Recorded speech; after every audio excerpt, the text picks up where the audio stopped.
Good morning, everybody. Thank you for being here for day 2. Just a couple housekeeping reminders. We are pressing on people to sign in. It helps us justify costs, so we really appreciate you signing in with us today. If you missed the tour of or the site visit of Pecan Street yesterday, there is a bus leaving at 12:30 for a second set of folks. There's still room on that vehicle, and that vehicle will be dropping people off at the airport afterwards. In the meantime, your luggage can just hang out in the hallway here. We'll have a staff person watching it, and you can check out during the 30-minute break. So no need to get up and move around during the sessions. We'll have plenty of time for checking out if you haven't had an opportunity to. All right, so we're going to get started. To the stage, President Schalander. He will be giving us a recap of yesterday, and we'll get into some thoughts and reflections.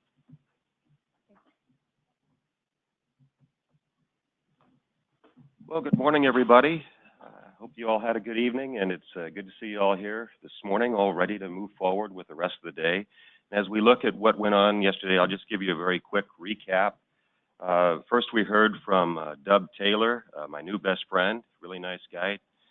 Taught me how to take a tie off in Texas. I don't think I'll ever wear one down here again. He's with the Texas State Energy Conservation Office, and Dub discussed the unique aspects of the Texas energy picture, including its energy-only market and several firsts, including ranking first in the country for the production of electricity, oil and gas and wind, as well as electricity consumption and energy efficiency potential. And Dub also highlighted several collaborations, including the NARUC-NASIO Task Force on Comprehensive Electricity Planning and the NASIO-NARUC Grid Interactive Efficient Buildings Partnership. And probably one of the slides that he showed that stuck with me was when they showed all the infrastructure in Texas. And he made the joke that this is why we care about 811, but it was just alarming to see just how much is in the ground and the facilities for infrastructure in the state of Texas. Then we heard from Jeff Taft and Paul DiMartini on the physical system, operating essentials, and coordination principles. Jeff Taft and Paul DiMartini discussed the complexities of the ultra-large-scale system of the electricity grid and the principles of grid architecture and system mapping. They then showed us some numerous examples of structural models to map the complexities of electricity systems into semi-usable forms. And then they highlighted general principles that enable future proofing, scalability, coordination through controls or prices, and efficiency of investments. And then they talked about some structural problems to avoid, and to include interior bypassing, coordination, mapping, and hidden coupling. And again, one of the takeaways that I got specifically from that was the analogy of hanging the windows before you actually have a structure. And I think that's one that will stick with me.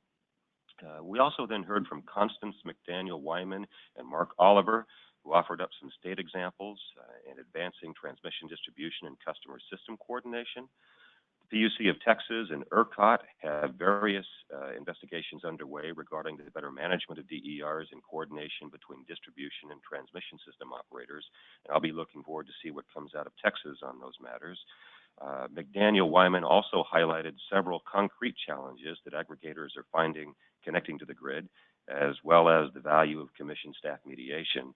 And then Oliver walked the audience through Duke Energy's vision of an integrated system operations and planning process. The process will incorporate new modeling capabilities to more holistically look at resource benefits and options at the distribution, generation, and transmission levels for Duke's 2022 Integrated Resource Plan. Mark also offered up an example of how one transportation company had moved 70 of its large commercial vehicles into into the electric vehicle realm, and how their load went from 1.5 megawatts to 3.5 megawatts. And as a economic regulator and someone who would have to deal with how you're going to actually serve that load from a regulatory perspective, I paid very close attention to that. And then we had an opportunity, many of us, to go to Pecan Street. I went yesterday. Again, I encourage you to sign up. It was well worth it. I picked up quite a few nuggets. But because Lorenzo Christoph is much better at summarizing important and complex things, we're going to let Lorenzo take control of this one. Okay, and to speak from here? Yeah, sure. Thanks. Well, what I was struck by, I went not knowing much in advance about Pecan Street and what they do, but what I was struck by is their method of doing research. So they're a nonprofit organization that does research on energy, water, and transportation. And they do that by actually having participating households and customers, and they monitor what they're doing on an extremely granular basis, both in terms of functions, that is, the devices inside a residence that are using energy and what they're doing, and also time granularity down to a minute in most cases, but even capabilities of looking down to the second level and getting data. So they're collecting data for 1,000-some households all over in a number of places around the country, a lot in Texas, and they work closely with Austin Energy, which is the Austin municipal utility. But they're gathering all this information on how things perform, both the performance of the devices and also the behavior of the people in the houses and how they use the devices and so on. That level of granularity allows them to really get into the technical details of the impacts of these behaviors and the devices on the grid. So they had a number of very lovely multicolored graphs that show harmonic distortion that comes from solar panels, which I think some of you may understand is important. I think it is, but I don't know it that well. In any event, their research method and research approach seem to me to be pretty striking, the fact that they are capturing this data on such a granular level. They also work with companies to develop some very new devices. So they talked about something called an energy switch, which is a box about the size of a refrigerator that lives in your garage, but essentially can control all the devices in your house and turn it into a microgrid. So if you have solar and storage, it can create priorities among the different appliances that you're using, switch certain circuits off, switch certain circuits off, be disconnected from the grid, and continue to provide service. The idea of a microgrid in a box, they call it, being available at the household level, I think is an important thing to be aware of, because that gets to something I'll talk about in our panel a little bit, the possibility of defection from the grid, that one can actually equip one's house to function independently. And while that's kind of expensive right now, there's no reason to believe that 5-10 years down the road it could become very cheap and accessible. So in any event, I suggest you all take a look at Pecan Street website for more details. There is also a Pecan Street Festival, so when you Google Pecan Street, you'll see Pecan Street Festival and Pecan Street Research Institute. The festival looks pretty cool too, but select the Research Institute.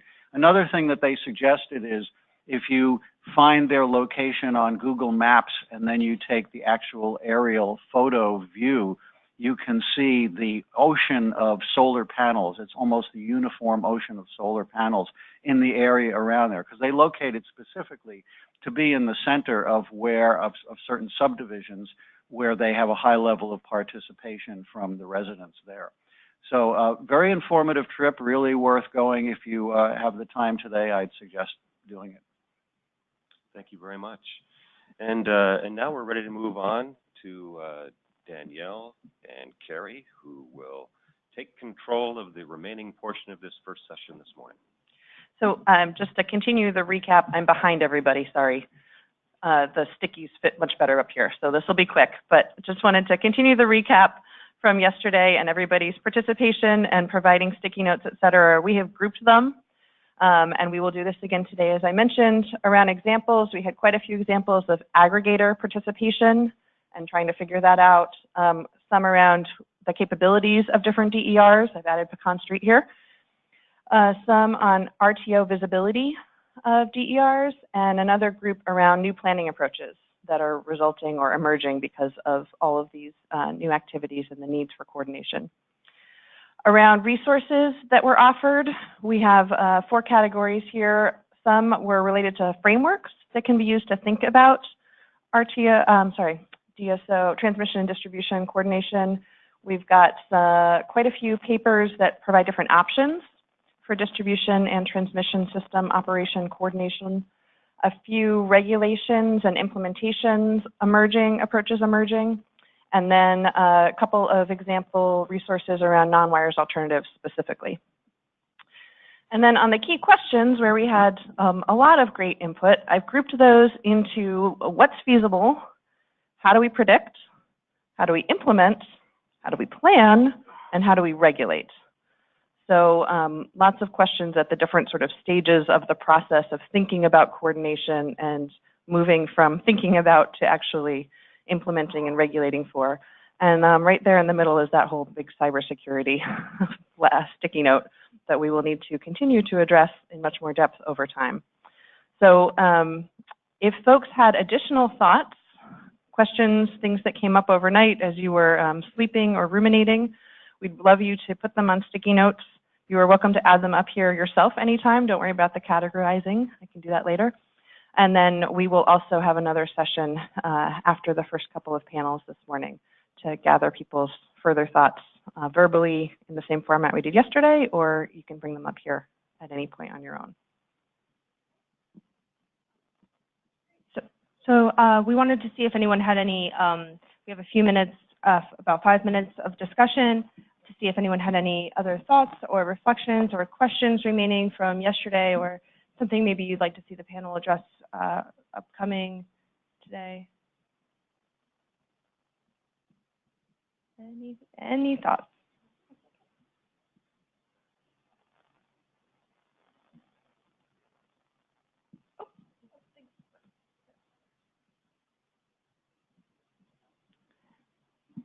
So I was thinking about, is there any way that we might need to regulate differently, maybe regulate some of the these new entrants differently, or need to put new regulations in place for these new entrants?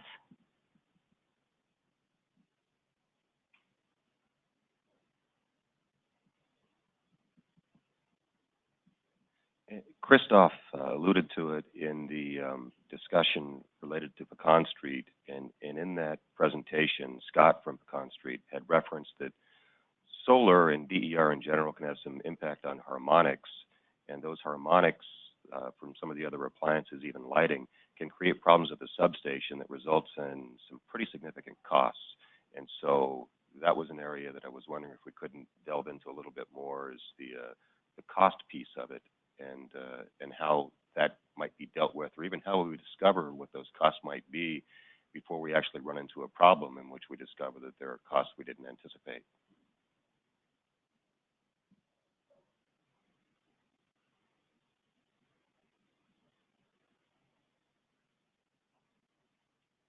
I'm writing down how do we regulate applicable to new entrants in new ways, how harmonics lead to substation issues, lead to costs, and bigger question, how do we pay for all of this, to the chart.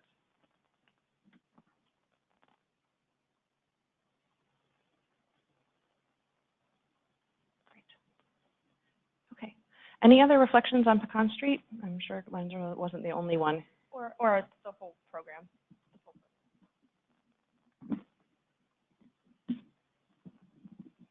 All right, why don't we gather our people up to the front? Yep. And we'll continue the discussion later this morning. Yeah, great.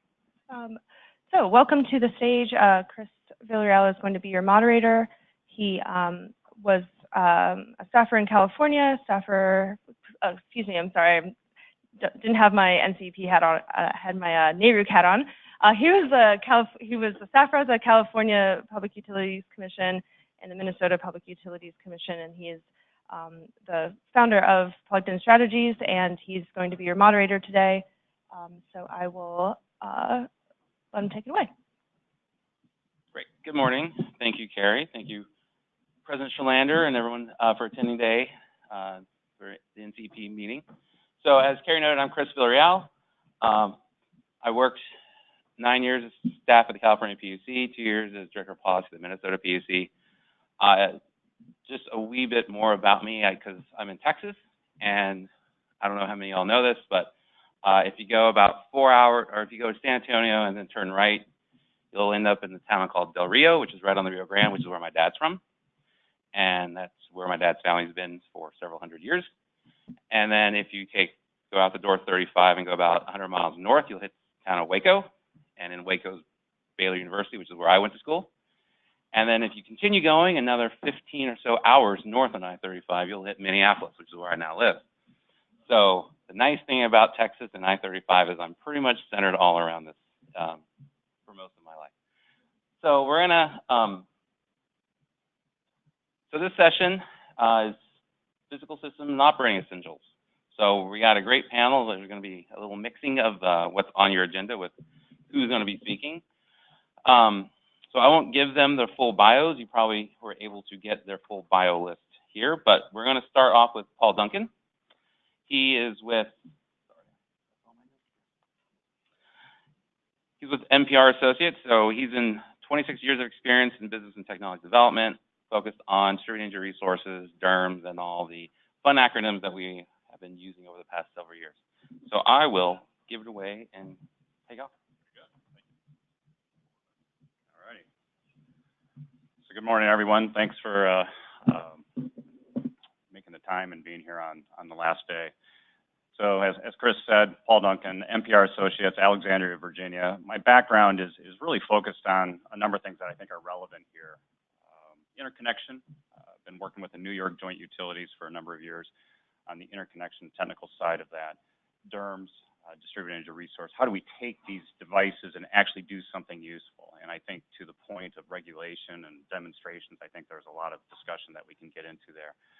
Smart inverters, I think, are a big deal, and I'm going to talk more about that here, because I think that's one thing that we can start looking at in terms of implementation. So with that, let's recap a few things that we've heard over the last day and a half. So what problems are we trying to solve? We've inherited a complex system that's really, really expensive to upgrade. The old ways of business, these silos, or as Jeff Taft called it, these cylinders of excellence, which I will coin going forward, are a major impediment because we don't have the ability to leverage that infrastructure. We have a number of systems that we put in place. They create these silos, and data exchange is very, very difficult. We've heard about how new participants, when they come to the utilities, they're unable to leverage the concepts, the technology. Specifically, aggregators, I think, offer a tremendous opportunity for us. Cloud connectivity, I've talked to a few of you about this. This is coming. There are a number of utilities which are working with the Amazon cloud, Microsoft, et cetera. The vendors are starting to push their products up into the cloud. It scares the utilities to no end because now that's not in their infrastructure. IoT, of course, obviously, transactive energy, NWAs. When we ask a utility to do an NWA or we want to solve an NWA problem, we start moving into reliability. We start looking at how do these NWAs actually accomplish what we want them to accomplish. And then to the question, new regulatory frameworks. Obviously, energy storage mandates are driving a lot of this. Many of my clients, utilities, have no idea exactly where to site energy storage. They will do it, but they don't know how to use it for flicker, for capacity offset, for that NWA. So I think there's a lot that we can discuss there. Obviously, New York Rev has driven the conversation, and rightfully so. It's done some wonderful things. It's made us think about things.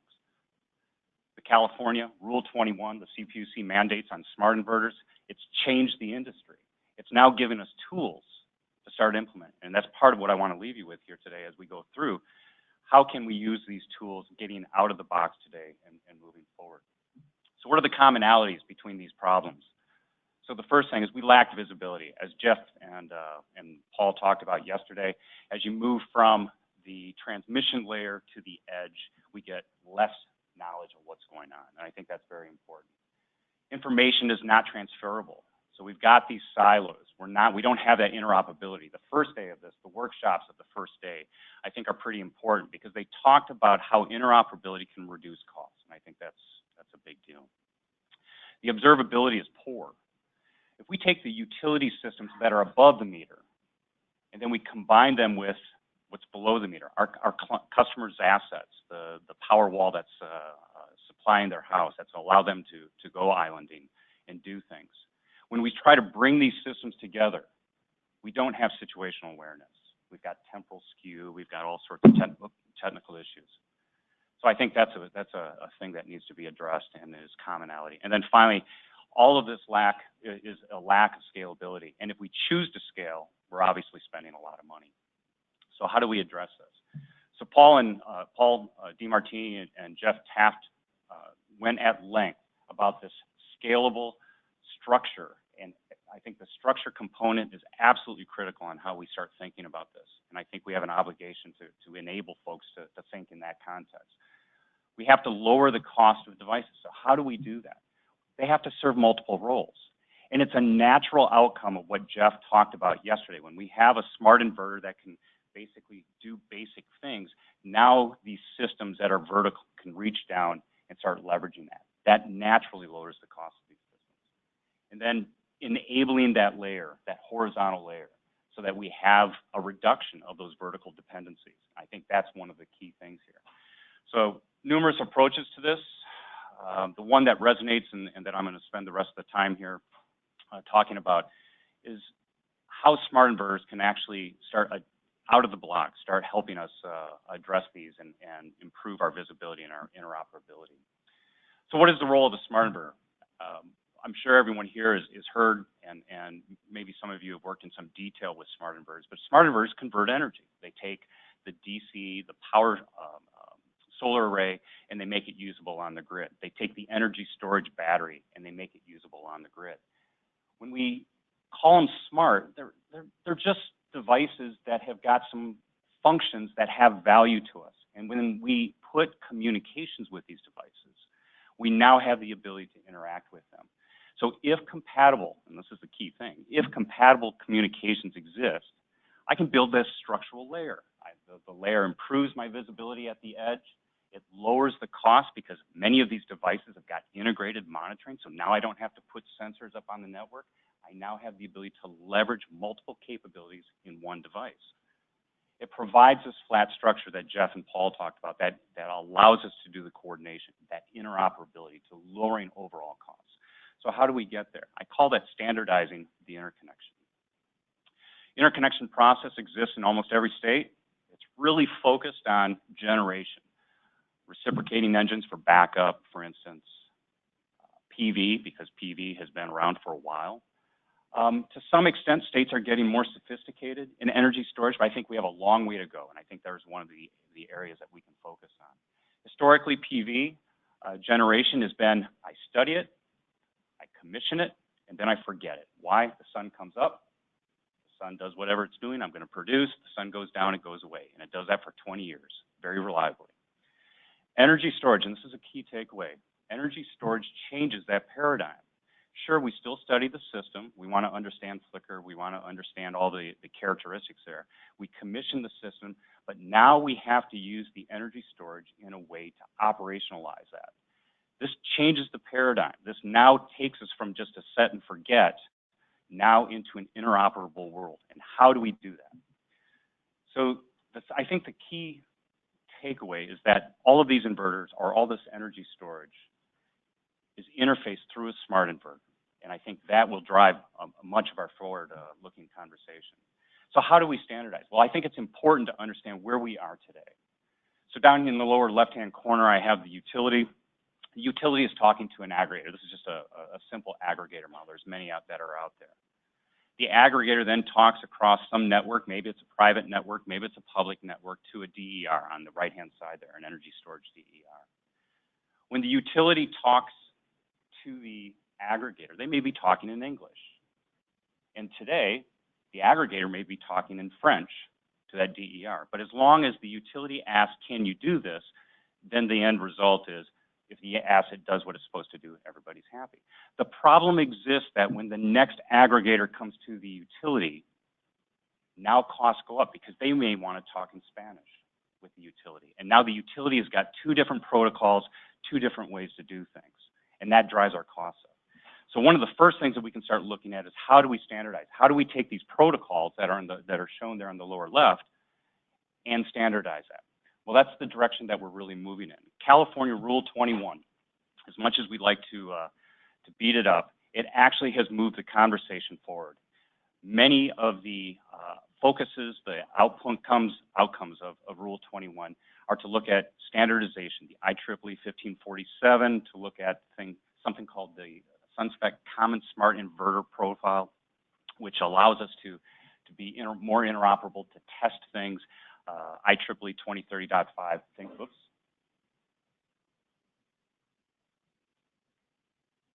Back one more. Thank you. And what's key here is that the test labs are now starting to certify this. Now, there are a lot of issues with this, of course, but the intent, I think, that one of the things that is addressed through this Rule 21 or through the movement in smart inverters and this commonality, the standardization, is to address many of the problems that have been talked about in this workshop. How do we enable this flat structure through that standardization, which enables our coordination? How do we reduce costs for monitoring, control, visibility? And I think part of it is enabled through the use and the rules that are coming down the pike with smart inverters. It's not a perfect solution. I'll be the first to say it is not a perfect solution, but progress is being made. So where are we moving? So on the left-hand side here is basically where we're going to be in 2020. On the left-hand side, if the utility decides to talk directly to assets, it's going to be a simplified protocol. It's not the Wild West anymore. We're going to be having this unified protocol, and this unified protocol is going to give us an ability to standardize. So any DER can plug into the utility network in concept and do the job that it's supposed to do. Lowers costs, increases interoperability, and makes things work. And when we have the aggregator model, where you've got the aggregator still out there doing something, we're able to talk the same language to the aggregators. This is enabled through the standardization that we've heard about over the last couple of days. Not advancing. There we go. So I think or back up one, please. So what I want to leave you with, can you back up one? Oh, the other way. A little bit of trouble here. So while he's getting the next to the last slide up there, what I want to leave you with, when I walk into a utility, I have a number of questions that I ask. And I think we can ask these questions as we approach our utilities. And it'll give you some insight about how they're thinking about this strata layer, this structure at the edge, and how they're enabling that. Are they creating a vertical system, or are they creating a horizontal system that'll be able to be leveraged by different back office systems? So one of the questions I think is relevant here. What is the utility smart inverter interconnection strategy? Most will have a PV strategy for solar, less developed for energy storage, less developed for electric vehicles. It depends on the individual utility's focus. But I think one of the goals here is that when you can get an alignment on what this flat structure is, it'll move the conversation forward. What is the ability of the utility to leverage public and private infrastructure? We've heard a couple comments over the last couple of days that it's not scalable to continue to build unique proprietary back office systems. But the minute you bring the public infrastructure to the table, it causes the utilities to have a lot of concern in terms of reliability.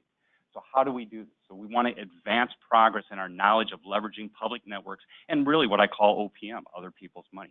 Let Verizon pay for it. Let AT&T pay for some of the security. And to that cloud component that I talked about, I think this is one of the things that we can move forward. And then finally, ask the question, how familiar with the standards, with the availability of testing and certification they are. Not necessarily to test their knowledge, but to see how it aligns with their roadmaps. One of the things that I find is that they don't have a strategy because they don't know what's going to be available in the industry. 2020 is going to produce a number of changes with respect to smart inverters, integration of DER, and things related to that. These are questions that we can get them thinking about it and get them moving forward in context of how does our internal strategy align with what's going to be available and represents the best use of money. So I know I've just kind of touched the high points here. Happy to you know, dig any deeper as necessary. I don't know if you want to do questions now or after, everybody. After? Very good. Thank you very much, everyone.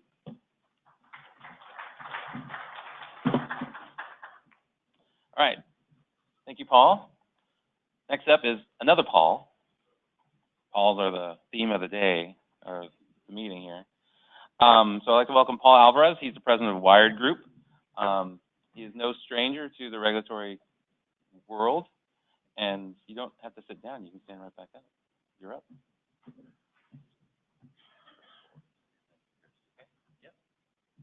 Thank you, Chris.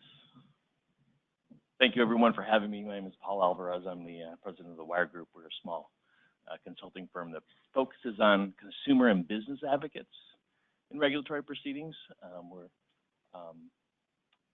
We focus on the smart grid. We'll do a brief introduction to us. And then my interest is in, thank you.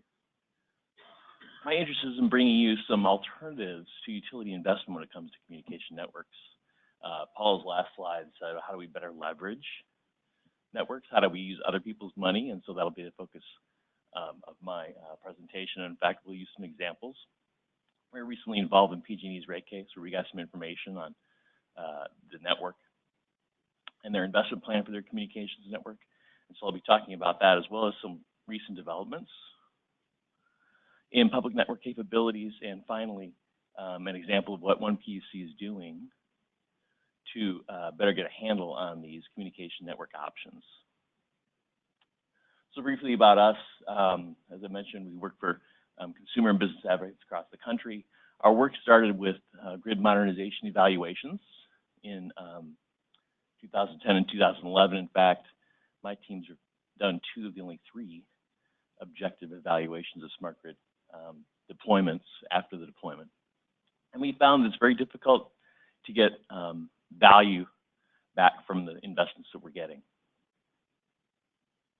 It takes a lot of work from all parties to get that value. And one of the reasons we think is that utilities are,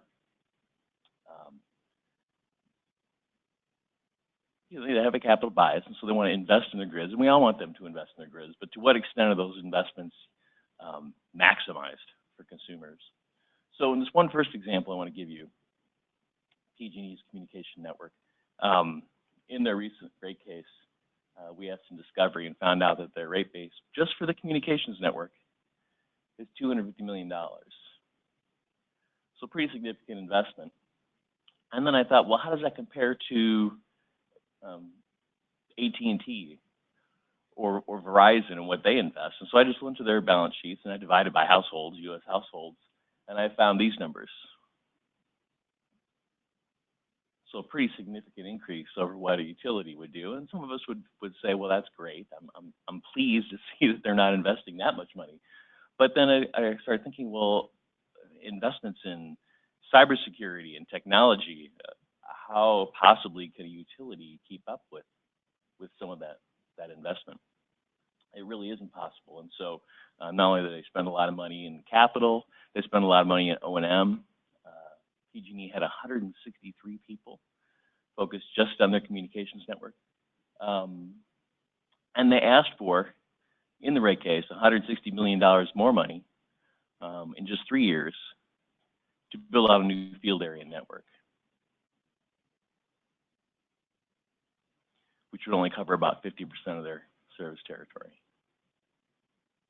So they're talking about doubling, more than doubling their rate base in order to build out this network. And I'm not suggesting that we don't need those networks. Certainly, we've heard throughout the last couple of days about how critical these communications networks are.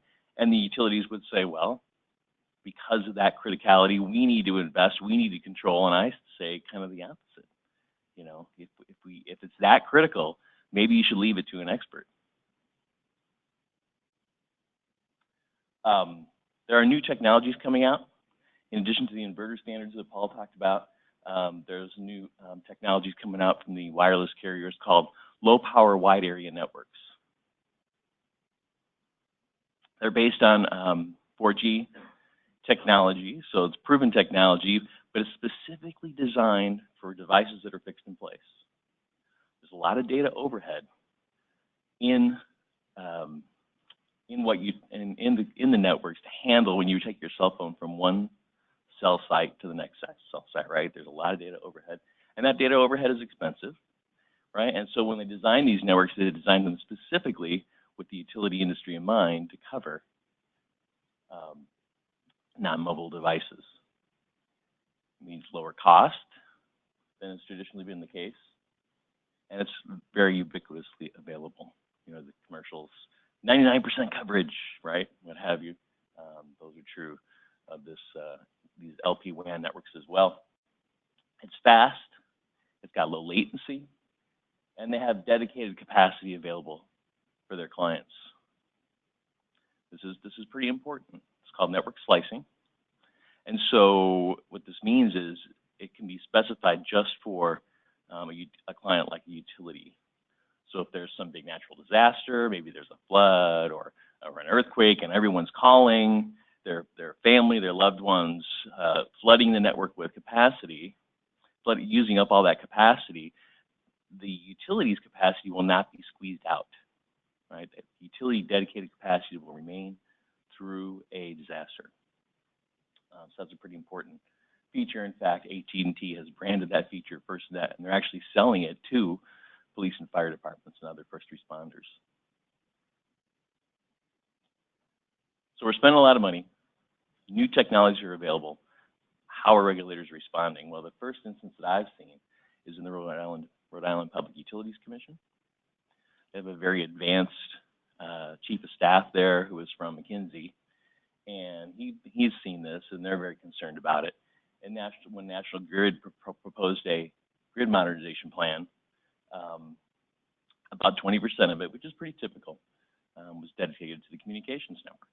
And so being a very astute technology person, the staff convinced his commissioners to order 2 versions of a revised grid mod plan. Now, the plan was asked to be revised for a number of reasons, but in those revisions, they also asked for not only a proprietary communications option, but an option which included an evaluation of a shared communications infrastructure. Now, that case is ongoing. National Grid has not yet submitted its plan. So multi-state utilities, we heard yesterday, so there's some challenges, you know, well, we have to make a decision that goes for Massachusetts and New Hampshire and Rhode Island and New York, but the point is that we do have options available. We should be considering those options, and we should be asking utilities to do, you know, analysis of make versus buy.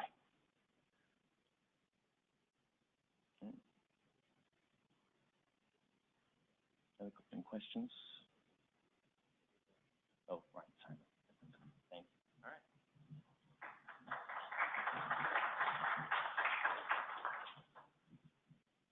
So next up, we have Lorenzo Christoph, who y'all have already been introduced to this morning. He's an independent consultant. He's based in California and was formerly with the California ISO, and he's here to talk about your slides. The right slides get up. You can take it away. Yes,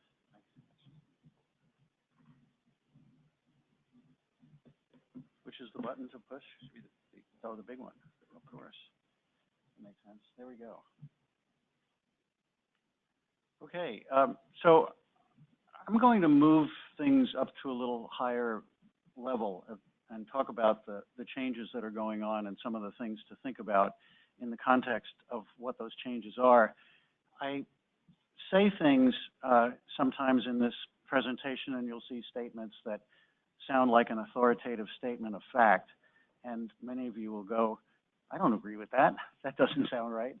So I'd like to offer a saying that a good friend of mine repeats very often, which is, believe nothing but entertain possibilities.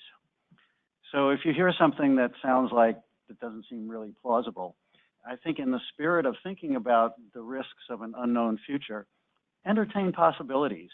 And I think we need to do that because there are many ways that the trends that we're seeing now and the processes we're seeing now can play out. I worked at California ISO for almost 19 years up until about a year and a half ago, and was doing policy things there like figuring out how to redesign the wholesale spot markets after the famous little mishap in 2000. And then thinking about how to accommodate renewables in our transmission planning process and how to overhaul the new generator interconnection process when we had 85,000 megawatts of new facilities coming into the interconnection queue. So I've been looking at things a lot from kind of the high level perspective, the whole system perspective from transmission on down. And then about 6 years ago, I got intrigued with distributed resources because I started to see that based on the CPUC's plan to incentivize small-scale renewables on the distribution grid, we were seeing 1, 2, 3 megawatt size plants coming into the ISO as resource adequacy resources. And 6 years ago, I look at this and I go, okay, where is this going? What if we fast forward 10 years or so, and instead of 20 or 30 of these devices, we have 20 or 30,000 of them? Is the ISO really going to optimize every 5 minutes 30,000 small resources in the grid? Is that a good plan? And I said, well, I don't really know if it's a good plan, but we should at least consider alternatives. And so that started me on this whole process of looking at distributed resources and how that's going to change things. And that's really been a lot of my focus in up to now and continuing. So I'll start with a bold statement. The electric power system is evolving from a commodity delivery system to an interactive network. I think that's not really too inconsistent with what you heard from Jeff and Paul yesterday, to think about network behavior rather than simply a one-way delivery system. But in particular, end users care about energy services, not kilowatt hours. So, but based on the markets that we set up in the 90s, is very much a commodity kind of mindset. Electricity is a commodity. We have spot prices and forward prices and hedging contracts and all those kinds of things. But if you think end users care about energy services, the scalable technologies now create what I call a behind-the-meter market, that it's not just a commodity market for kilowatt hours for electricity. It's also what can we install behind the meter and meet a whole lot of our energy needs simply with what we have on site, and then optimize reliability, quality, cost effectiveness, resilience, whatever other goals you want to add in. And then in that scenario, the grid and the wholesale commodity market become the residual supply. So I think what I want to challenge here is just the expectation that power is always going to come from the grid and be supplied by utilities or wholesale market operators and all of that. It could become the residual supplier in the not too distant future. So with that then, I suggest, well, facilitating this evolution and thinking about evolving towards a network may be a good strategy now, because if we try to prevent that and resist it and maintain very high percentage of reliance on grid-supplied electricity as the source of power, then we can easily start to overbuild infrastructure and create incentives for customers to defect. And the little Pecan Street switch that I mentioned earlier is evidence that people are really looking at that. And when we think about it from a regulatory perspective, especially with regard to equity, who's going to defect first? Well, larger commercial and industrial customers and the more affluent residential ones. And then we have a serious stranded asset problem. So facilitating a transition towards a new mode where the grid is valued based on its network value rather than a commodity delivery value is part of the thinking I want to suggest. So let's enable every point of interconnection. That's what POI stands for. I use that as a generic term to think about end users, customers that add devices and can become interactive with the grid, grid-connected distributed resources, aggregators. So let's lump them into this one category. They become grid and market participants, and then the DERs that are involved here can offer cost-effective substitutes for grid infrastructure. They can provide flexibility services that that can ultimately, I think, displace the need for conventional generators for flexibility, because flexibility is a lot of what managing the future grid will be about, and these capabilities will really become, I think, very available cost effectively. And then DERs can smooth variability at the source rather than export up to the transmission operator. This is a really important one that is maybe overlooked, that in California, of course, the duck curve is famous for the problematic value of reducing net demand so low during the middle of the day and then having a steep rise in the late afternoon. Well, the duck curve is a system-wide phenomenon, but if you look at any distribution circuit that has very high penetration of solar, you're replicating that same little duck curve shape down at the circuit level. I call them ducklings. And so you add up a whole lot of ducklings and you create the duck curve. Well, think about, instead of each duckling contributing to a system-wide load shape that's problematic, how about if we just flatten those curves at the local level? And let's think about implementing local resources and capabilities that deal with it at that level rather than exporting up to the ISO or the transmission operator. An overlooked until now arena of energy transition activity is urban planning. And what I'm seeing, certainly in California, but I'm also following many cities and counties around the country, taking initiatives to reduce greenhouse gas emissions and become more resilient to severe disruptions, two important objectives. And what we see is that decarbonization, if that becomes an interest and a goal, has to address the factors that actually generate greenhouse gases. And that, a lot of that is the stuff of urban planning, housing density, enabling people to live close to work, zoning and land use. There are cities adopting all electric new construction codes now that will change the reliance on natural gas. Electric mobility services, transit-oriented development is now something of a program. So these ideas are happening in the realm of urban planning. At the same time, resilience is enhanced with local electricity systems, because resilience is always a local concern. Even if it is a wide area that might be affected by a disruptive event, it's people on the ground dealing with essential services being taken out, dealing with life-threatening situations. And so community resources, microgrids on critical facilities, et cetera, are examples of that. Even preemptive, in California, we're talking about public safety power shutoffs, where just in anticipation of risky conditions where there's wires going through wooded areas, the utility would be de-energizing a line, but then cutting off electric power to whoever's downstream on that line. So there might not be a fire, but that preventive measure could strand customers of electricity. So all of these things where you're electrifying fossil fuel uses, where you're creating local power systems, they're going to change the shape of net load. They're going to increase electricity demand overall if there's a lot of electrification of things that are currently not using electricity, and can challenge grid operations unless orchestrated somehow.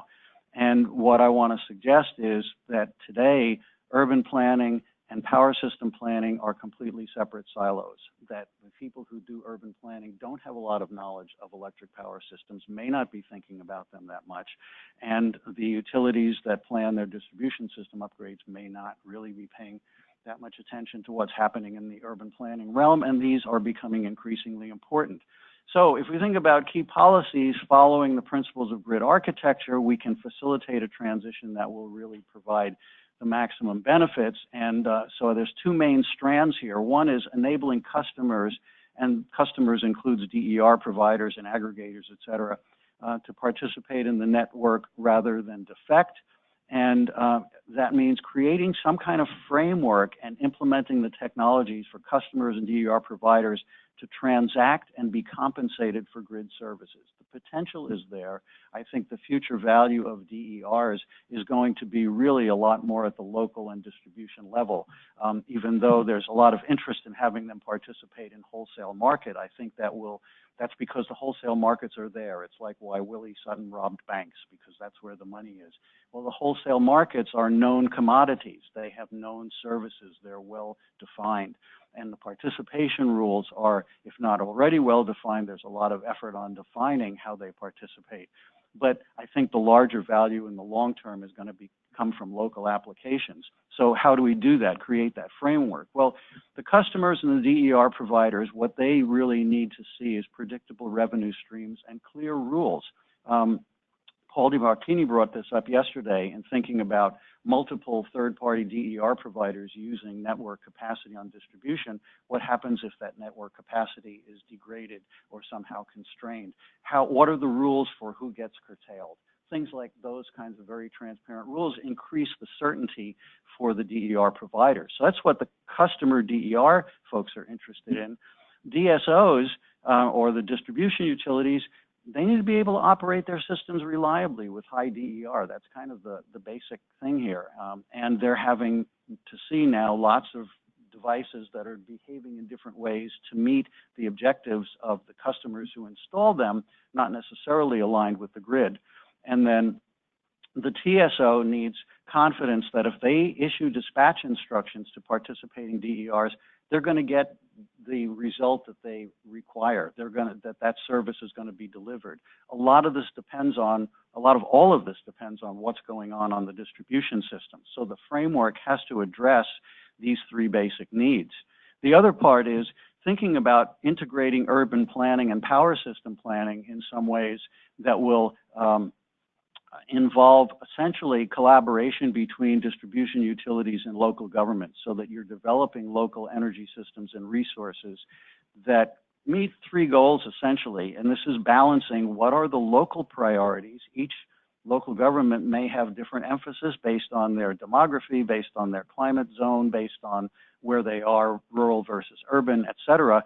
So those local priorities will be important, but they need to align with the bigger goals of the system: decarbonization, electrification, equity, and certainly reliability. Add whatever you like to those goals, but there are bigger goals for the whole system or for the whole state or for the utility service area that need to be aligned and balanced with local priorities.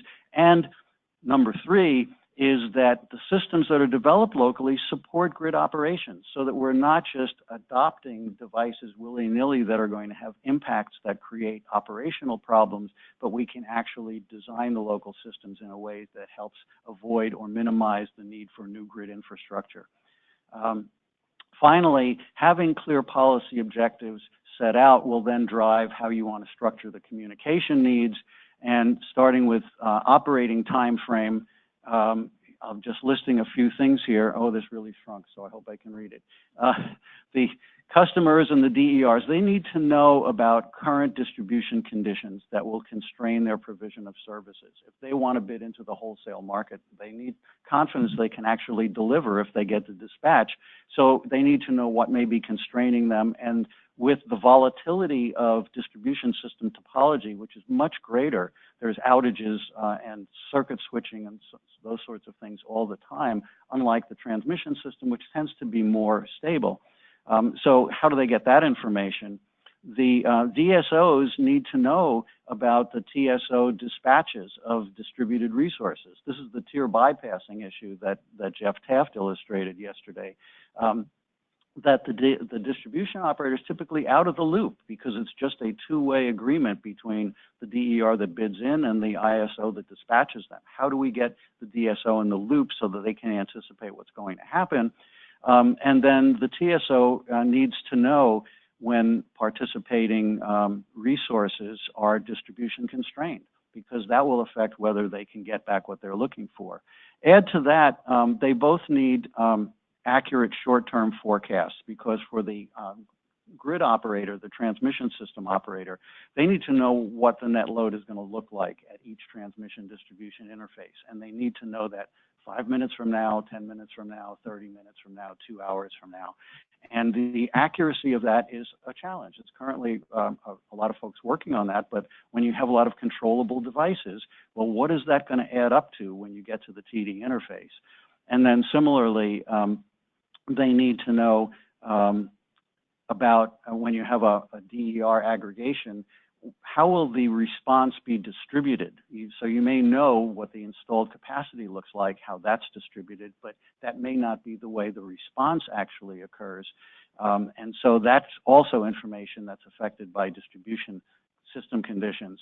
And then if we add to that the planning time frame, and I also encourage in general when thinking about, I mentioned this in a comment yesterday, and thinking about modeling and forecasting of resources, there would be different techniques for the short-term operating time frame and the longer-term planning time frame. And we need both, but they may be different methodologies. So there, the planning information around distribution is going to be really crucial, and going back to that partnership between the locals and the distribution utilities, how do we design local systems that are going to be able to offset infrastructure, non-wires alternatives, or designing systems that can actually provide grid support because they're located in the right locations. And then similarly, methods that we can estimate DER. What are the growth scenarios? This has been an issue in California. The California Energy Commission develops a 20-year forecast where they do the high-level gross forecast and then they take off the load modifiers. Well, a lot of DER will be load modifiers, and if you just are looking at solar forecasts, rooftop solar forecasts have been problematic enough because each time they estimate, 2 years later they come back and they realize that their estimate was way too low. But at least if you're just looking at rooftop solar, you have a uniform type of device and you can use weather forecasts, good weather data to give you an estimate of what the peak output might be and so on. But once you have a lot of controllable devices, this gets a lot more complicated. And I think that's the end. Okay, thank you.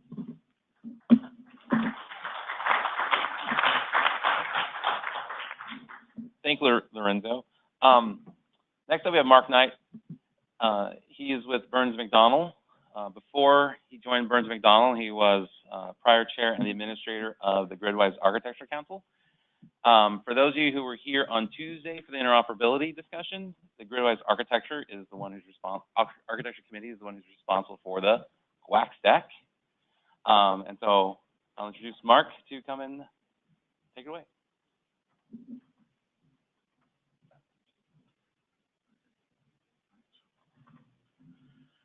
Thanks, Chris. I got a few notes I want to throw in as I go through this from comments that other people have made on this panel and yesterday. So if I go a bit off track, I apologize, especially if I refer to anything that Lorenzo mentioned, because especially I think flexibility, ductlings, and resilience, I could stand here and talk to the end of the day about those three things. In fact, I actually remember talking to Lorenzo last year on the phone when he was talking about the duckling analogy, and I think you said something about the solution is to squish all the ducklings, and it's like, no, that doesn't sound right, does it? Gotta have a more politically correct kind of analogy. So anyhow, my qualification for being on the panel is I used to live across the street from a guy called Paul. So as Chris said, I've had a long history with the Gridwise Architecture Council, and one of the things that pleases me is when I see GWAC work referenced and cited.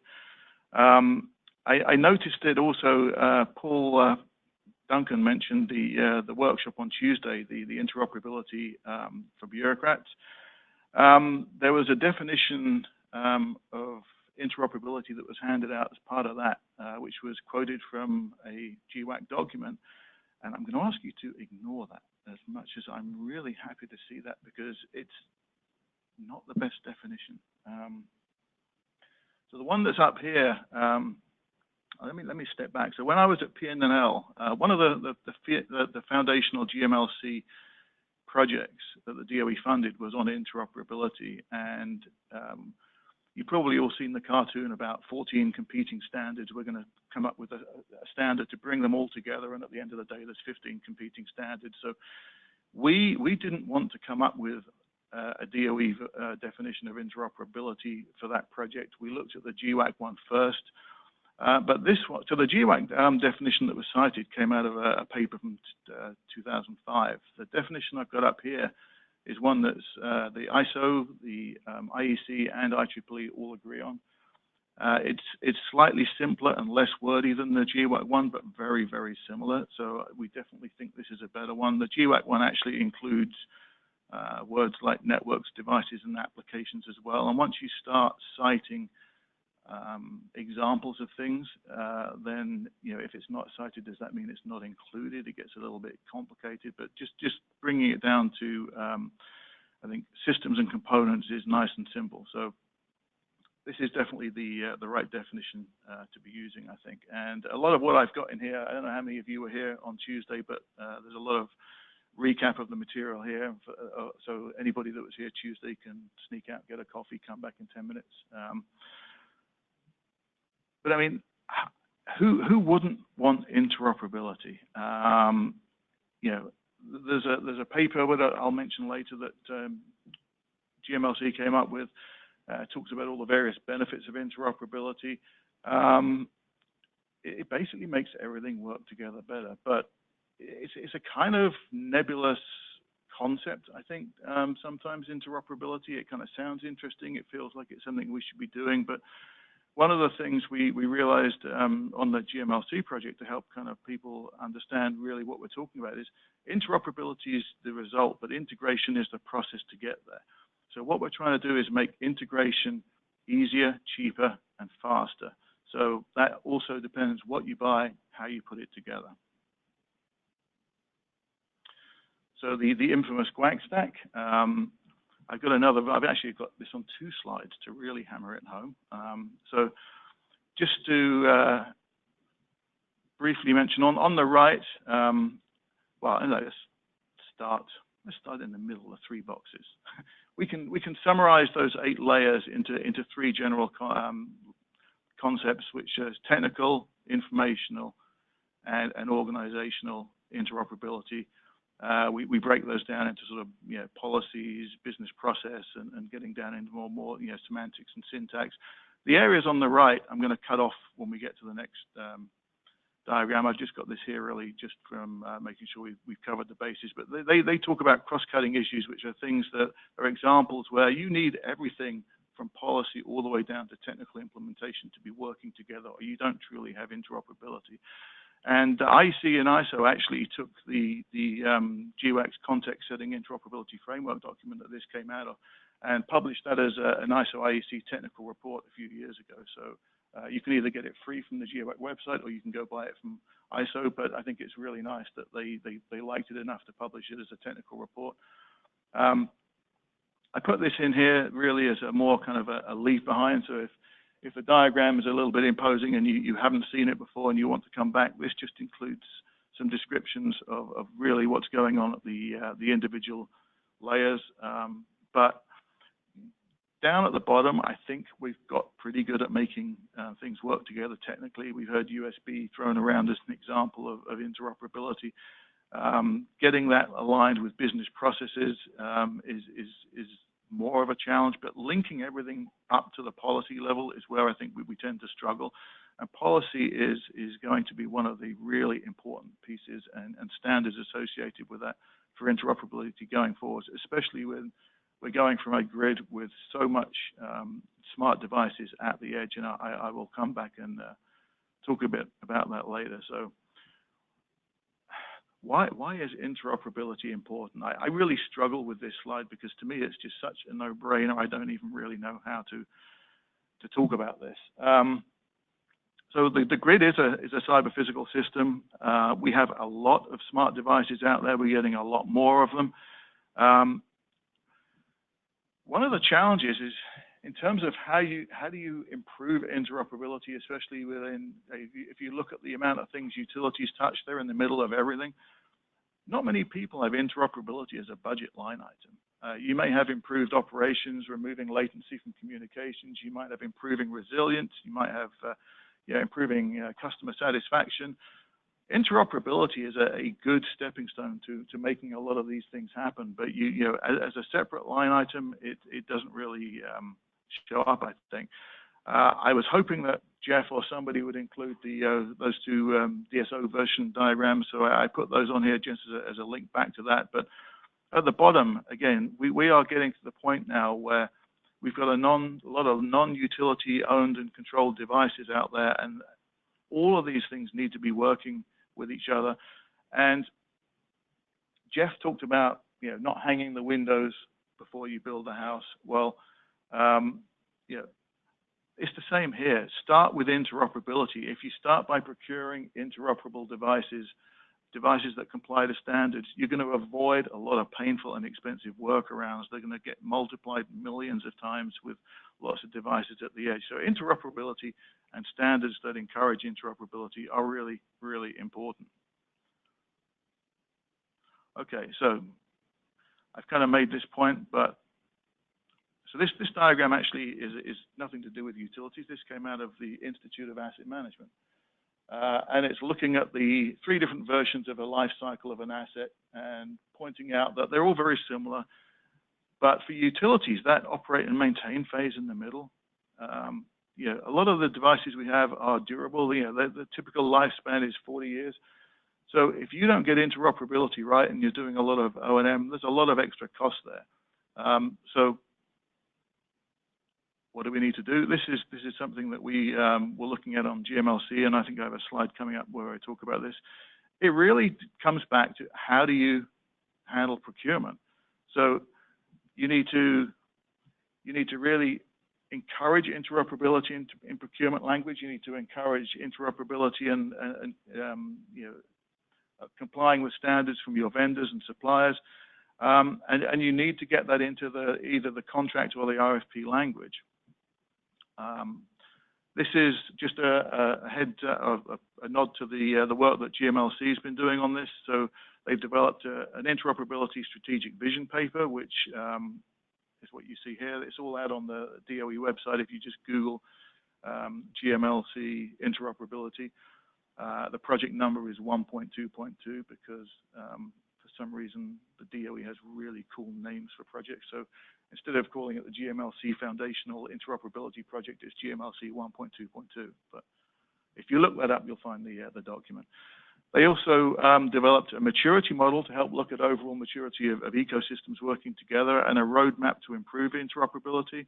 That's been test-driven with IEEE 2030.5 in California, and there's a roadmap out for voting at the moment. So that work, I departed in the middle of that, but that seems to have gone really well. And there was some discussions of that, doing some joint EV charging interoperability work with the Joint Research Center in the EU in Italy, but I don't know where that actually went. And also some reference interoperability procurement language that people can pick up and use and adapt, and types of questions you should be asking from your suppliers. So if you buy stuff that's interoperable to start with, you're going to spend a lot less time and money trying to make it work afterwards. And then they also sponsored a plug-and-play challenge with SEBA. I should have thought about not being able to read this from a distance as well. So going back 12 years to ESA, the reason I put this in here, and I won't try and read it and overrun my time here, but I bolded a few of the things. So ESA didn't define what smart grid was. It came up with 10 characteristics of what a smart grid should do. If you look at the items I bolded in each of those 10 statements, they all talk about digitization, about the exchange of information, being able to work together and use information. So it's all in here. You know, if we want the grid to be truly smart, it has to be interoperable, and that means exchanging and using the information that we've exchanged. It's all in here, and pretty much I would argue that all of these things tie back to arguing for improved interoperability. Final slide I have is actually, well, one thing I did want to mention, I forgot about that, was, let's just do this and then we'll get to that. So Metcalfe's law, I'm sure everybody's familiar with Metcalfe's law. So as part of the Gridwise Architecture Council, I've been involved the last few years in organizing the Transactive Energy Systems Conference. I've been fascinated with the applicability of Metcalfe's law to networks and to transactive energy systems, and one of our emeritus members is a friend of Bob Metcalfe and had a chat with him about this. Bob Metcalfe thinks Metcalfe's law is extremely applicable to the grid today. I can't decide whether it's less or more. It depends what mood I'm in. But you know, if you look at the way Metcalfe's law is applied and when it was developed to telephones, so the value of the network increases, you know, with the square of the number of nodes. Well, that's when we've got a phone and I can pick somebody up and I can phone them and I can talk to them. Somebody, who was it? Paul Duncan said devices have to serve multiple roles. And that's the key thing here, right? You have now millions of devices potentially working with each other. If you're not just working with aggregators and TSOs and DSOs, if you're into transactive energy systems where these devices can actually collaborate and coordinate their activities, and device is, you know, you can use it for reducing load, for increasing load, for managing voltage, managing frequency, and acting for you know, for prosumers to sell and buy power. You have now got multiple uses, and all of these things are networked through a square law. So this could be, you know, way understating the value of all the devices that are out there. So with that huge amount of value on tap, we really have to make sure that they're interoperable. That's kind of where I was going with that slide. We also had can I take another couple of minutes quickly? All right, so okay. At the SEPA Grid Evolution Summit, we had a workshop on the day after the summit, and it was a workshop where we had about 100 people. It was a joint effort between the Electric Vehicle Working Group, the Grid Architecture Working Group, and the Transactive Energy Working Group. And what we did was we came up with a fictional scenario of two fleets moving their vehicles to electric vehicles on a feeder, overloading the feeder, and then having to come up with how do you build a layered solution to that using grid architecture, and what would a solution built on transactive energy systems look like, and how would that work within the concepts of grid architecture? We had, I think, what do we have? We had 25 semis in there and 100 small panel trucks. And then yesterday I saw Mark Oliver's real life scenario from Duke, where they had 20 semis and 50 medium duty trucks. And it was almost exactly the same numbers that we saw. The only difference we had is that we also had some additional public transport, and we had two fleets competing for resources on the grid to really overload it. But you know, the need for interoperability and making all this stuff work together without frying the wires and causing huge problems is really, really here today. And that's why we need policy and smart people who are willing to challenge the status quo and try and encourage people to make this happen.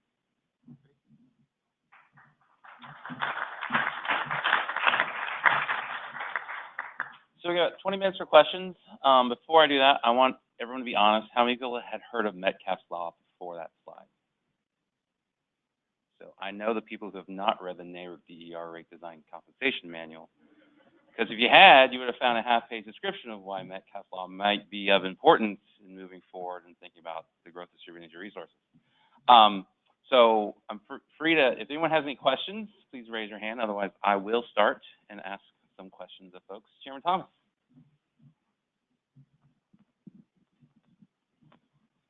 To me, it seems like the transactive energy thing would take a lot more engaged consumer than we currently have. Do you think the consumer will become more engaged, that technology will make engagement less necessary, or that we will outsource the engagement to aggregators or some other? How are we going to get to this more transactive energy when we have very disengaged consumers right now?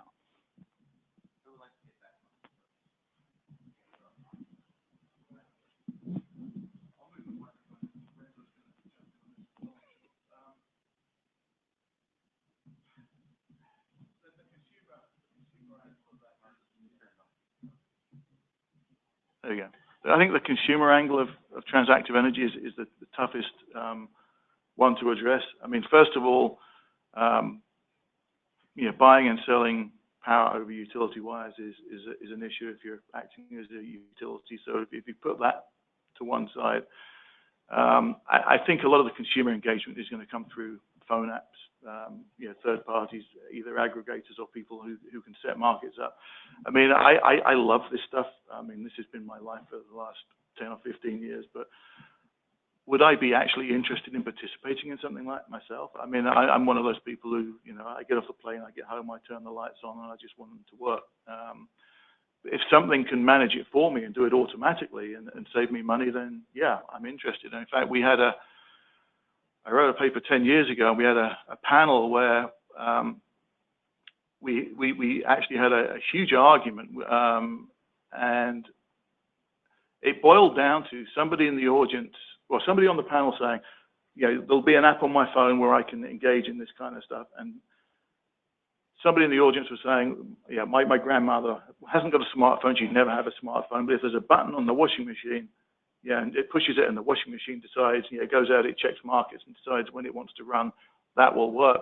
And they just couldn't come to realize that they both had accepted that markets would eventually come to exist, that consumers could participate in them, the pricing would be somewhat dynamic, and they agreed on everything other than where the button should be to engage, and participate. And I tried to explain that, and then they just went back to arguing. So I mean, I think the short answer is consumer participation will be through third parties and people who understand customers probably better than utilities do, if I dare say that as an ex-utility employee.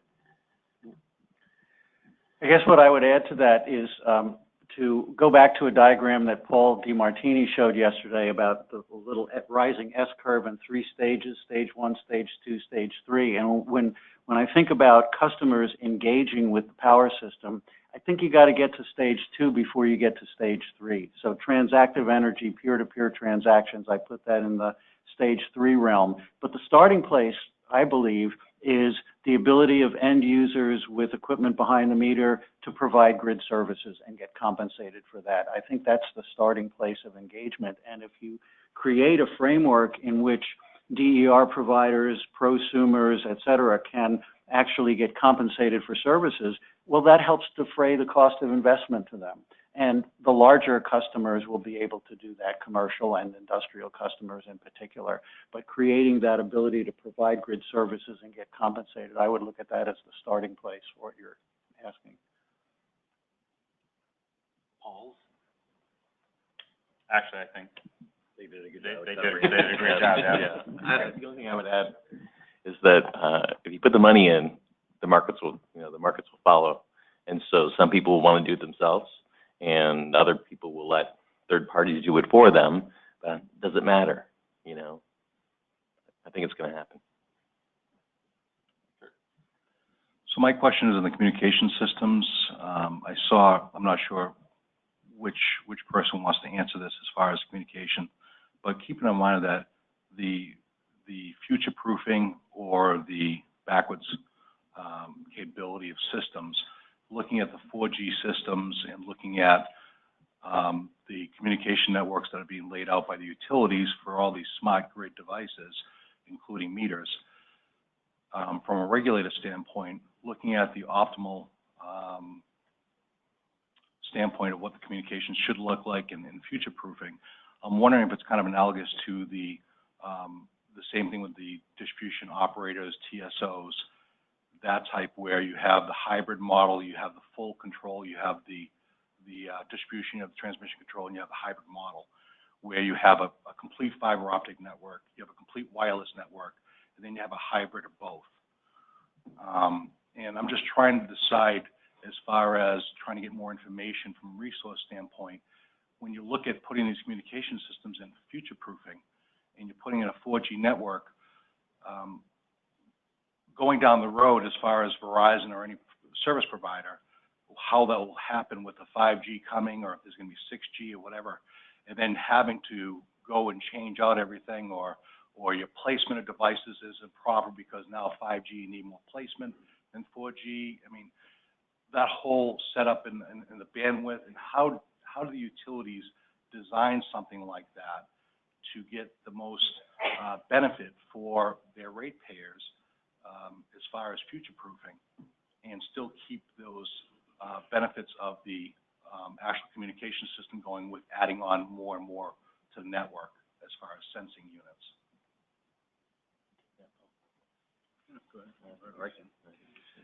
So I think there's a couple things to unwrap in that.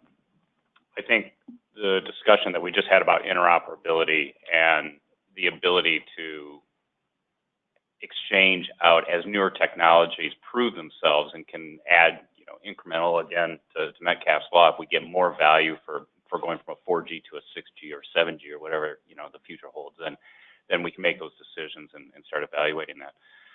I think one of the key things, though, that you highlighted on is that when we start looking at the leverage of these networks, right, who owns them?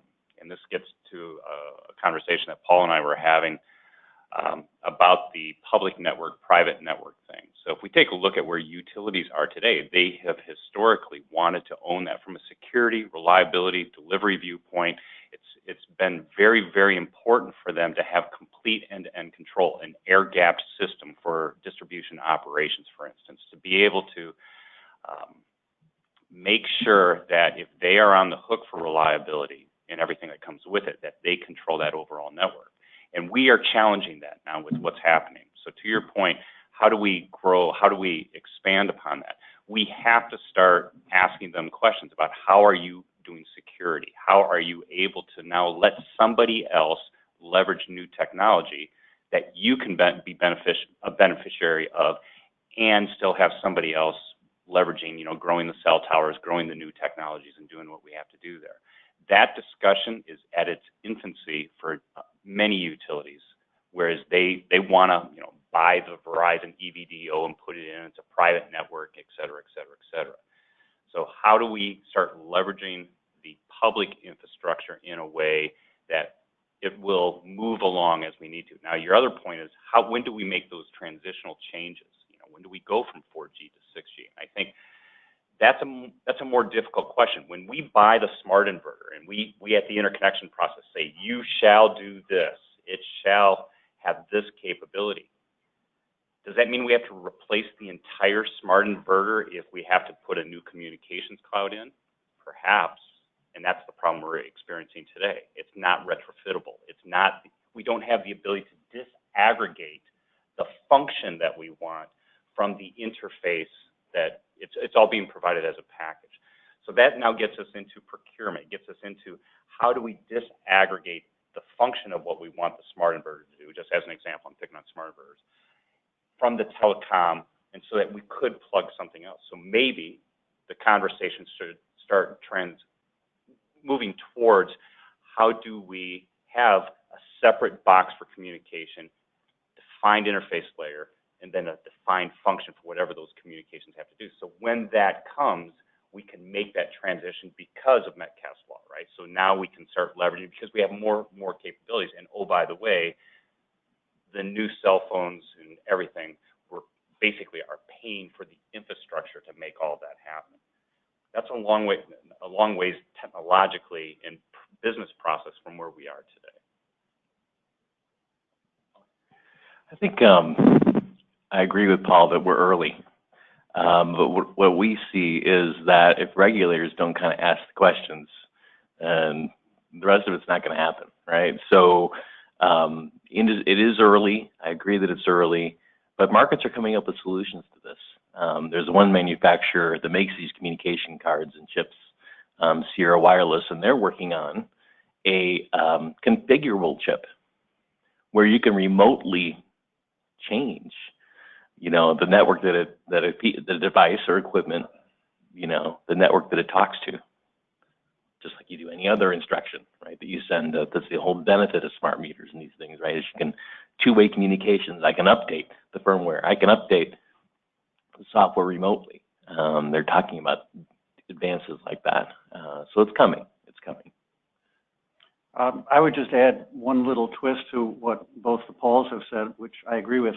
and that is just to put it in the framework of what I think is a bigger looming regulatory question, and that's about the boundary between the regulated monopoly distribution utility, what things should be under the monopoly and rate-based versus what things should be provided. And it comes down to where in an environment where you have rapid technological change, there's two risks that can be large, basically performance risk and obsolescence risk. And so if you rate base everything, well, then ratepayers take all those risks. And if you have third parties providing things under contracts or whatever, different kinds of procurement arrangements, then the private sector is taking more of those risks. And I think that's really a basic regulatory question to ask at this point. I'm just going to do what Lorenzo did to me last time and say that I basically agree with him. I think that's the big question, because I can't remember the numbers, but several years ago I was doing some work with the utility, and they basically were asking that same question, and they said, why should we be putting cybersecurity in when we could use public infrastructure? And I think it was AT&T that was quoted in that discussion, that they spend more on cybersecurity than the utility spends on its entire communications budget, and they're exchanging PII over the cell phone networks all the time. It's their livelihood. So, but there's that need to, well, you know, our information is important. We need our own networks, and I'm certainly not the one to make that decision. But if somebody's investing a lot in securing the network and it's fast, then that makes sense. And as to when you make the upgrades, there's always going to be something faster and cheaper in 5 years' time anyway. So it's, whenever you make decisions like that, you can argue that they're right and they're wrong from a temporal perspective anyway, I think. Marcus. After Marcus, we've got Jason and Wally. All right, I had a question on one of Lorenzo's comments about the ducklings and not exporting the issue up to the wholesale. Where does the signal come from that kind of, or what is the incentive that accomplishes that? Is it a price signal? Is it utilities investing in that ability to prevent that, or how do you see that working? Good question. I think there can be a variety of things, and I don't know that there's one answer. One of the things that we need to think about as we move to a network is each individual point of interconnection. What are the benefits they're getting from that network, and how do they pay for that? What are the costs they're imposing on the network? How do they pay for that? What can they get compensated for? So conceptually, you might think of a rate structure for distribution service that is based on your impact on the network. If you just have solar panels on your roof, you're using the network as a storage device, and you're having a certain impact that creates operational issues. If you combine storage with your solar, well, then you pay less, in a sense, for distribution service, because now you're exporting a smooth load profile. You're managing the erratic changes and things like that. So I think a rate-making approach, but it's different from how we do today's rate-making, which is based on delivering kilowatt hours, to think about what is the rate-making design for a participation in a network, and how are those impacts charged and benefits paid.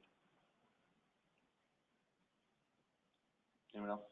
Yeah, let me just add, so one of the nice things about when we start talking about that strata layer and the smart inverters, without getting into the technical, the nice thing about that is they have some intrinsic functions. Remember what makes them smart, the slide that I had up there.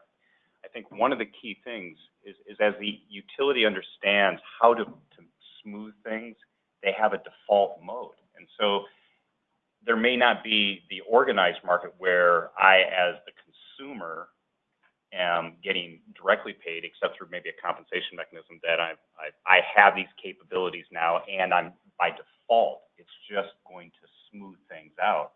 That could be a function that is available today, and in fact, it's called the autonomous functions for the smart inverters. That can actually advance the conversation a dramatic amount. We don't have them enabled throughout the nation. We have them in areas, and California is leading the charge on this. So there's a lot of work that has to be, what's the efficacy of these systems? But I think that goes towards smoothing those ducklings as we go forward. And so asking those questions, what is your policy? What are you doing with respect to this? Just having these things running smooth in the background can start addressing the exact question that you're bringing up. Yeah, let me just add one thing. I agree with Paul. That was a really important point, that it's not simply just the pricing mechanisms and those incentives, but it works in conjunction with things like inverter standards and grid codes, which Jeff Taft brought up yesterday. What does it mean to be a good citizen of the grid? And that will then be played out through what are the inverter settings or performance requirements? What are the grid codes that you have to abide by as part of your interconnection? I'm just glad we're not squishing that anymore. Jason. Yeah, thanks. I just had a quick question for Lorenzo. In your presentation, you had mentioned that folks were having a reduced reliance on the centralized electric grid for generation, and so increased investments there could lead to, overbuild of the grid there. And you'd mentioned flexibility of DERs and how basically those could take the place of the centralized generation over time. My question is, have you done any sort of comparison in terms of the extreme amount of overbuild you would need for things like DERs due to, reduced capacity factors of, rooftop solar or, planning for things like cloudy days versus the investments in the grid to kind of equal those things out to maintain that reliability and resiliency? I have not done studies along those lines. I think it certainly is valuable to do so. I guess I don't know how to define overbuild when you start bringing in other incentives or other objectives like resilience. The ability, you not only are balancing procuring, it's not just do we procure grid megawatt hours or do we produce them locally? It's what are the other benefits that come from local resource development. And I don't think we know how to value those things yet. We don't know how to put a value on resilience, the ability to island. We don't know how to put a value on local economic development and communities that want to build community scale resources. The idea of serving disadvantaged communities, how do they benefit from energy transformation? Well, the idea that a neighborhood could actually develop a local solar plus storage resource and use that as a revenue generator to provide local needs. We don't know how to get any of those things into the equation yet. So I'm reluctant to just think about a cost-benefit trade-off of where do we get the cheapest energy. I think there's a lot more to it than that involves integration of services, water supply, wastewater treatment, and those sorts of things. So I think to me, it's taking that bigger perspective that we need to ask about going forward. Excuse me. Last week, the FERC issued a set of questions on DER in their DER docket. I'm wondering, and I guess the questions will be answered by the RTOs, but they're going to have to reach down to the utilities and answer these questions, a lot of them dealing with aggregation. I'm wondering what you all think the role of FERC and the FERC staff is in sort of making DER a real thing for the utilities, that some of which these days don't seem to take it as seriously as all of us in this room are doing. Can you stay here and listen to this?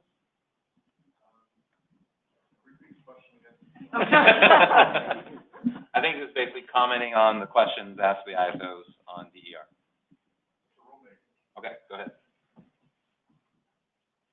Any responses?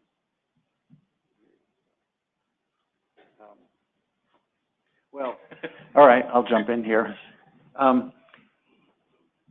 I participated in the technical conference just over a year ago when FERC was looking into DER aggregation.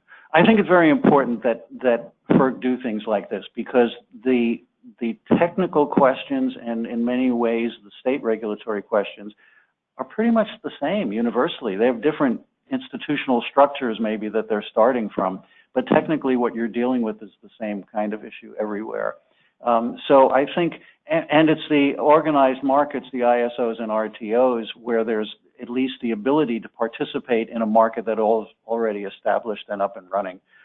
So I think, FERC moving on this to me seems like a very important contribution to advancing this. Now, I think one of the things that we'll run into with DER aggregation is the desire of developers to want to aggregate over a large area so that they can get a resource of significant size or that they can meet a minimum size threshold and so on.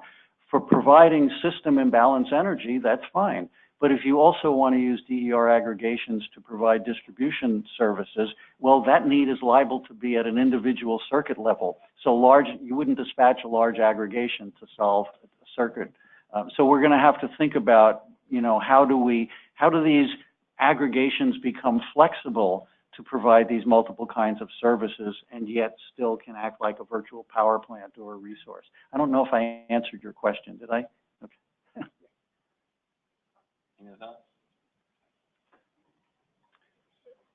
I think it's important, you know, so we have 841 out there, obviously we have a number of things, and that's started a conversation on the ability of these aggregations down to 100 kW to be able to solve real problems.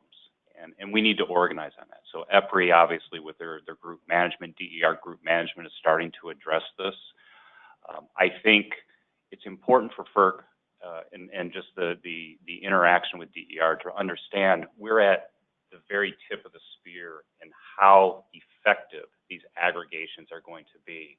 And the reason is that one aggregator doesn't necessarily have 100% coverage for the substation for a given area or whatever the case may be.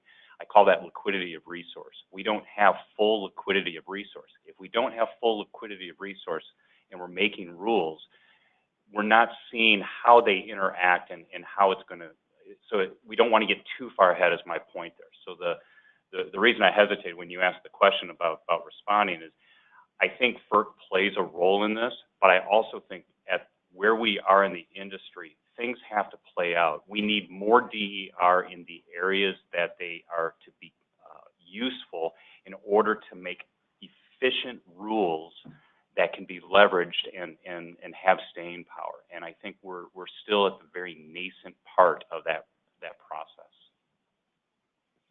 So before we break, briefly, David?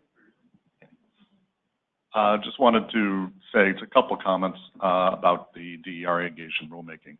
I agree with what's been said up here, but bottom line, the rulemaking was to create or remove the barriers to DERs to be able to aggregate. And that, so they were, just like we have acted on a number of other rulemakings to make sure it's a technology neutral, that the rules are able to allow for other technologies to come in. And as far as the coordination issue, that's, we understand that. We've been asking lots of questions about that, and that's clearly something we're looking in depth at. Excellent. So before we break, I want to ask a question, because Lorenzo brought up something that, at least in my life, I've found to be really important as well. How many of y'all are involved in a local city commission or committee? Oh, excellent. Actually, I'll be honest, more than I thought would be. So I'm as well, and I just want to reemphasize something that Lorenzo did point out, is that there is a lot of work that goes on that you as a private individual can accomplish at the local level, being on a planning commission or architectural review commission or in some other commission, to provide your insight and your experience in these conversations going to the local level, because they may not have the right information to craft the policies that cities are clearly looking at crafting. So with that, please join me in thanking the panel. Good job.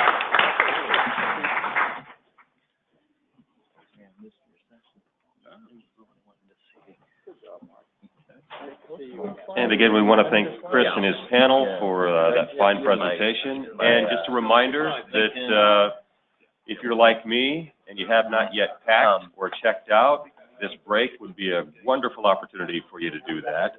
And we hope we can get you all back here at 10:15 so we can move on with the remainder of our panels and our discussion. So again, 10:15, if you could please return back here. Thank you.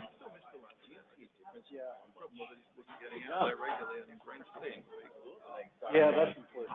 That's important. That's something I experienced in an independent consultant now too, is that I work a little bit to have those meetings and conversations with people where at the ISO, you can just walk down the hall and talk to an expert on whatever I need. I mean, phone meetings, you've got your agenda. Yeah. Good job, Lorenzo, to Munich. Thank you so much. Good to see you, Chris. Thanks for your last comment, by the way. I think that's a great way. I'm glad you made that. planning commission, so my city has a mini water system. Every stop in the water system. I think that's a development. I'm the one who's thinking about the So I asked the water guys, what are you doing on efficiency? And that's easier than right. But I think there's less. Once they get a good project, I'll be pretty happy. So how do they structure projects? Look at the IOU market. What might that look like? For the actual device communication. They don't want to pressure anything. It looks very organized. But Verizon has created a environment now where they have really, they have programs for and I think the way projects happen, leveraging this on a number of there's a lot of and I think that's really on the admin I think side, there are things that can be done I'm actually running projects. Verizon So much overlap between the different divisions, it's just sort of, people just know who they've worked with in the past and they just work with them. And So where would they get originated? Who comes up with the project? just either project managers, AD staff, Thank you, Charlie. would you be interested in watching proposal sites?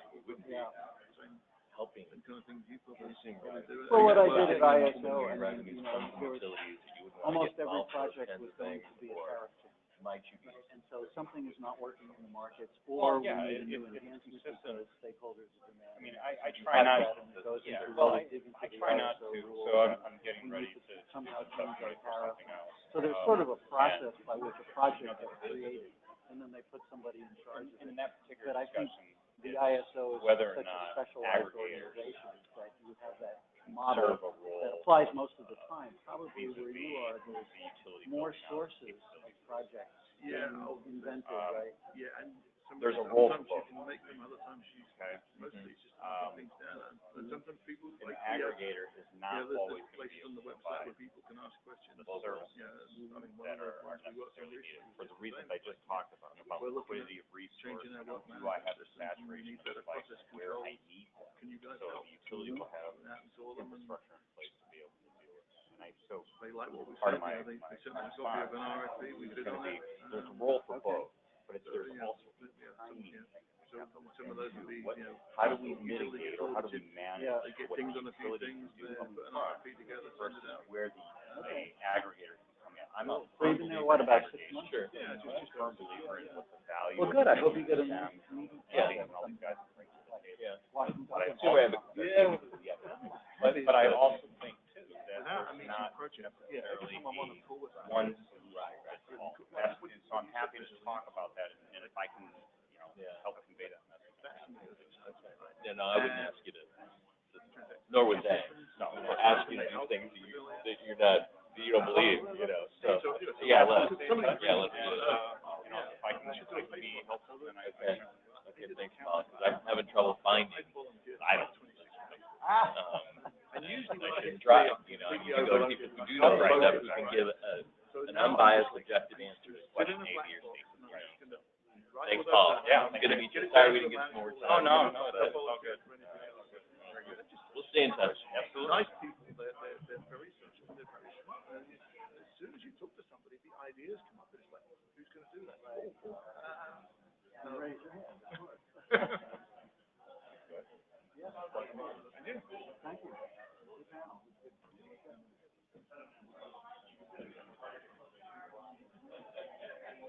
The last example, that where I got dragged into a non-wireless research. Okay. It was interesting, I'll tube it, but I'm not going to get involved in it. So I'm going to the airport, I'm on the rental car bus, and all of a sudden, your subconscious kind of processes, like, and all these ideas come, like, no. And I went straight through TSA, found the first seat, got my phone out, and I just did a stream of consciousness. I went back and read it, and it's like, it actually, I just copied it into an email and sent it to people, and HR or marketing looked at it and like, wow, we should make an article out of that. So those are good when you can get them done and out of the way, but when you volunteer and then it just goes into to do this. Because I can't sit down and think about something. I've got to wait for the ideas to start coming. You remember Jeff Gooding?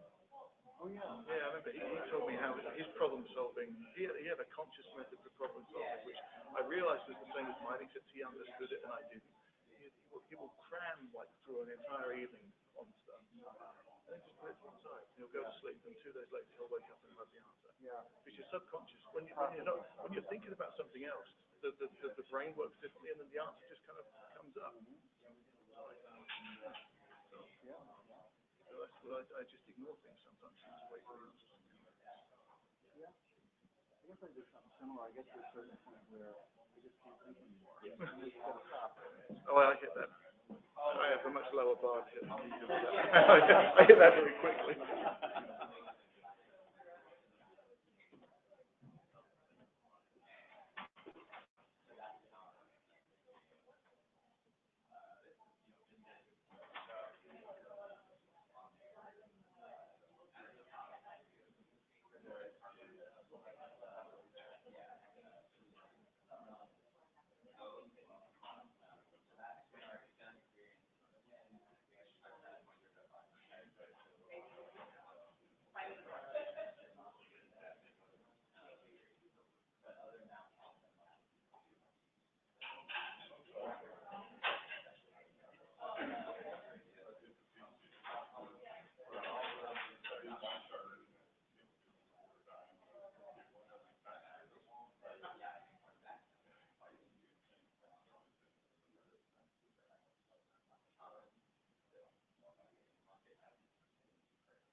Ladies and gentlemen, if we could have you please move towards your seats so we can move forward with the next panel.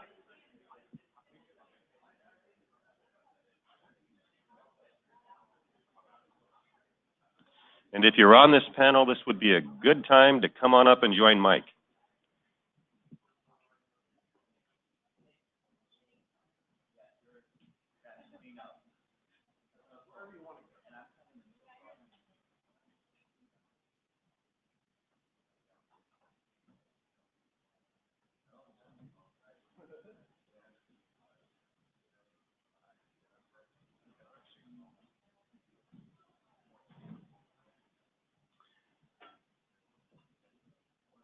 Ladies and gentlemen, if we could please have you take your seats, we'll go ahead and get started with this panel.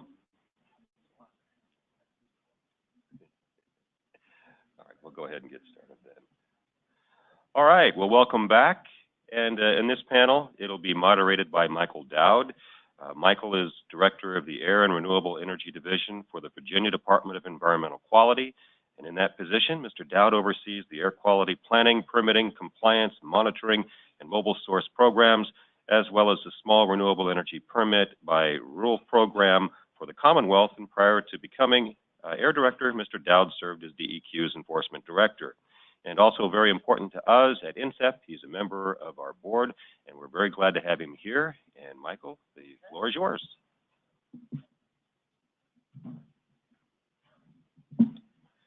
Well, good morning. Thank you, Paul. As he said, I am Michael Dowd, Director of the Air and Renewable Energy Division for the Virginia Department of Environmental Quality. In that role, I'm responsible for implementing most of my state's carbon dioxide reduction programs. And I'm also responsible for permitting renewable energy projects up to 150 megawatts. They call them small renewable energy projects. I don't consider 150 megawatt projects small, to say the least, but that's the way the legislature likes to frame it. At least from where I sit, it is clear that if we are going to achieve carbon neutrality in the energy sector, we're going to have to bring on a vast amount of renewable generating capacity like wind and solar or other, as I've heard the phrase, non-wire alternatives such as energy efficiency. I pick up a lot of good acronyms here. You guys use almost as many as we do in the environmental world. On a more serious note, it is also clear from where I sit that it is getting increasingly difficult to permit utility-scale solar and wind projects in my state, and I suspect in other states as well. You simply don't mess with view sheds in the Shenandoah Valley or on our Civil War battlefields. And perhaps not surprisingly, we are seeing strong local opposition to solar projects that are taking up hundreds and in some cases thousands of acres each. And there was, to illustrate that, there was an article in the Washington Post yesterday about a solar developer who threw in the towel the other day on developing a 1,600-acre solar project in Culpeper, Virginia, that was going to impinge upon a battlefield. I look at renewable energy projects not in terms of megawatts, but in terms of acreage when it comes to solar. So it appears to me that if the energy sector is going to see the growth in renewables that is necessary to approach carbon neutrality, it will have to come in large measure from many small projects in the form of distributed energy resources that you heard folks on the last panel talk about. And from the information I've gotten from this meeting, that's not going to happen on a large scale until the DERs and DSOs and TSOs can all communicate with each other in an effective, practical, secure, and real-time manner. So, our next four panelists will discuss some of the nuts and bolts of communication network coordination at the state level. And they just came up with their order of speaking, so that's why I'm sort of reshuffling what the papers that Kerry had given me. First out of the box would be Ted Coe, who was from STEM, and STEM is an aggregator that is bidding into wholesale markets, and he'll discuss that perspective as well as some California efforts in general. Second up is Marcus Hawkins with the Organization of MISO States. Now, he's not with MISO, he's with the, I guess, stakeholder organization that represents guys when they go, your states, when you go to, yeah, it's like OPSI for the PJM area. Correct. On that.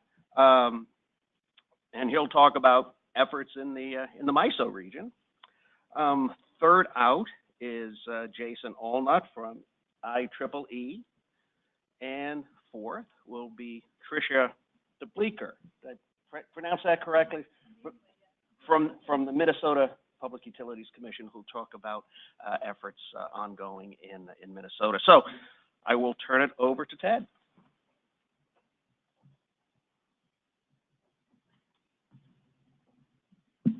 Hello, everybody. Again, Ted Coe with STEM, and thank you all for sticking to the very last panel of the conference. I'll say that I got the memo about business casual. I'm feeling like I'm a little bit underdressed relative to the other panelists, like the last panel, but I'm just going to blame I'm coming from California, and that's why. So what's the next? Oh, okay. There we go. So a quick overview of STEM. STEM is the largest developer of behind-the-meter energy storage systems in North America for the commercial industrial market segment. So we do stationary battery systems, lithium-ion, primarily to date behind the meter. We have over kind of 400 sites installed. We've been doing this we've been around for about 10 years.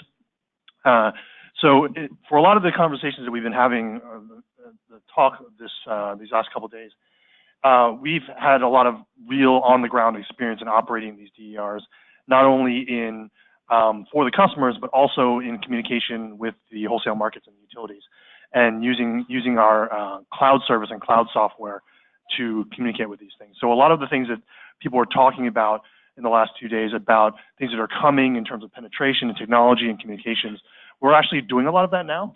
And we're one of the first to actually do it at any kind of significant scale. So if you're thinking about, like, in terms of DERs participating in wholesale markets, there's a lot of talk recently about virtual power plants and the kind of rise of virtual power plants becoming real in the recent months. We've actually been doing this for a couple of years now. And we had, for example, in 2018, we probably dispatched one of our fleets of energy storage in the wholesale market in the California ISO about 1,000 times. And most of those dispatches are 5-minute real-time market dispatches, right? Fully automated. So this software, so to understand that the technology is there, like communication technology, the aggregation technology, the cloud services, all this technology is there. We just need the rules and market rules and the regulations to catch up. So I'm going to talk a little bit, try to do this really quickly in just a few slides. I'm going to talk a little bit about the kind of major themes around communications with DERs, and then use the context of the California Rule 21 interconnection proceeding and the working groups around that to illustrate the examples of these themes, these kind of broader themes around communication. And again, we've been doing this in California for communicating with DERs. We've been doing this, well, Rule 21 and requirements around Rule 21 have been discussing this for over a decade.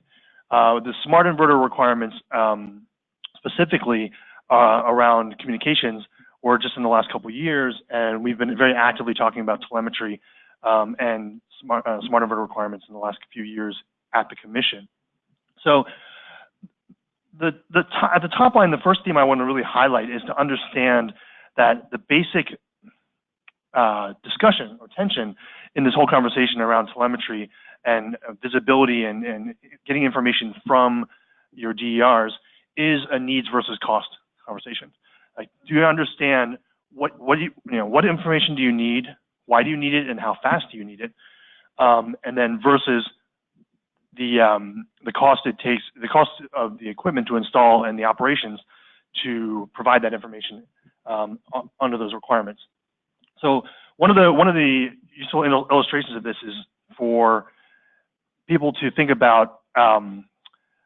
Let me back up a second.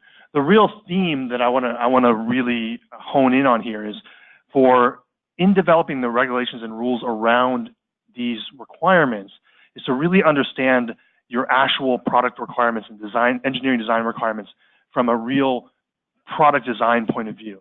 It's not just, hey, we need this information. It's very specifically, again, what do you need it for? Which information do you need? What do you need it for? And how are you going to use it? Is what engineers need to design their systems and solutions, but it's also what the regulations need to be able to do in order to justify the costs of the telemetry that you're requesting. And so the example of this is currently in California, the requirement is that any DER larger than 1 megawatt needs to have real-time telemetry back to the distribution utility when you do installation. About a year ago, the utilities said, okay, look, we're having a lot more higher penetration of DERs. We need to see more of them. So we want to propose to reduce that to 250 kW. So any DER above 250 kW needs real-time telemetry, and they proposed that into the proceeding. The challenge of this was that none of them could, or really at the time, really specified what their requirements were. It was like, why do you need 250 versus 1 megawatt? And do you need 6-second telemetry? Do you need 10-second telemetry? Do you need it in 1 minute? Do you need it in 2 minutes? And what are you using it for? And what's the problem you're trying to solve with this extra information? So what we end up, we had this fight back and forth for a long time, and they kept saying, well, we need this for the load masking problem. And for those of you who are familiar with it, the load masking problem is the idea that the utility doesn't know what the load is behind a DER in real time because they don't have the telemetry for it. And then if there's a situation where they have to do a circuit switching or some kind of abnormal situation, they don't know what load is going to show up and pop up before on their system without the DER there. And so, this is a totally valid engineering issue and a question that grid operators have to deal with. But they didn't specify in their proposal, why going down to 250 kW and what specific data and telemetry they needed, how fast, and why they needed that to solve the problem. So just, I can go into like way more detail about that, but just as a high level, it's to understand, specify the problem in exactly what you're using it for and why you're using it for, and what your grid operator is going to use that data for and why they need it in 2 seconds versus 5 minutes versus 15 minutes versus 1 hour. The second big theme I want to touch on is capability versus operational. So there's a lot of standards, and we're going to hear a lot more talk about 1547 and smart inverter standards. And so there was this question in California where they said, okay, look, we're going to have a lot of these DERs coming online. We're going to have a lot of them coming online before the standards are finalized. So let's take what requirements we know we're going to need later. So, for example, communications requirements, like we need these things to communicate back to the utility with a standard protocol like 2030.5. We're going to need those. We know in the future we're going to need those inverters to be able to talk that standard. We don't have the standards in the testing set yet, but we want to make sure that we're not installing inverters, deploying inverters now, or thousands of inverters right now that don't have this capability, because we're going to have to go retrofit them later. So let's put in the rules to make sure that they have these capabilities on install now, so that we can future-proof our system a little bit. The debate came in where with the utilities and developers is it that they need to have these capabilities, or that they need to actually be operational when you deploy them? Do you have to be able to actually have that communication path up and running and available to the utility at installation, or is it enough to just be capable of doing that in the future? So it's a really, really important distinction in terms of development and projects and hardware development. And so what we came down to eventually, after a lot of back and forth on this, was that the commission decided, yes, you need to have the capability, but you do not need to have it operational, right? You don't have to actually have it turned on, because for two reasons. One, because the standards and testing aren't there yet, but two, the utilities aren't even ready to use it yet. So they aren't even ready to use that data. And eventually, and this came out in a proposal just literally a month ago, the utilities recognized this and said, okay, look, we're going to want to get to this point where we're getting telemetry data from these DERs through 2030.5, through these smart inverter capabilities. But we're not ready for it yet. We're not ready for that data yet. So it's okay for them to go install as long as they have that capability. We don't need to have it turned on yet. And so that's a really important kind of distinction from a kind of timing of regulation point of view. The third thing I want to really highlight is hardware versus software. And so this is extremely relevant in the communications part of these discussions versus the kind of smart inverter functionality part of these discussions. So phase 2 of California Smart Inverter Working Group came out with communications standards saying, like, you need to participate through communicate through 2030.5 from the utility to the DER facility. But it allowed it to do it in 3 different ways. So you can either communicate directly from the inverter to the utility, or you can communicate through a gateway on site next to your inverter to the utility, or through an aggregator, right? So these are the three different pathways. And so I was in the Smart Inverter Working Group last year, and we were talking about, okay, how do we certify against the standard, the IEEE standard, the 2030.5, how do we certify against it? And everything that everybody is talking about in terms of certifications, testing, and UL testing labs was all about the hardware. It's like, we certify the hardware can do this, we certify the hardware can do this. No one had actually even mentioned, what about the software? It's like, what happens if you know the hardware can do this, but because it's a communication path, it's really all about the software, and especially if you're going to go through the cloud. So I'm not going to go through this diagram, but this was harkening back to my computer science days. It's understanding that a message going from the IOU to the DER goes through all these layers of software, and each one of them, can change, right? Has functionality, or whether or not it is performing its function as part of the path, and every one of them can change, and sometimes much more often than a piece of hardware will change.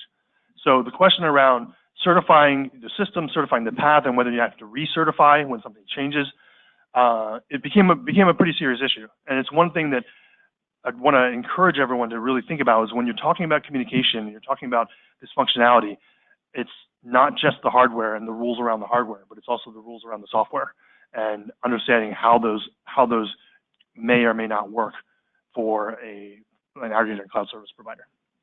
So that was just my really quick overview of kind of the major themes. I mean, again, all of these things we've beaten to death in heavy detail in the last several years, but it's really instructive in terms of understanding how to evolve your rules for communicating with your DERs. Thank you.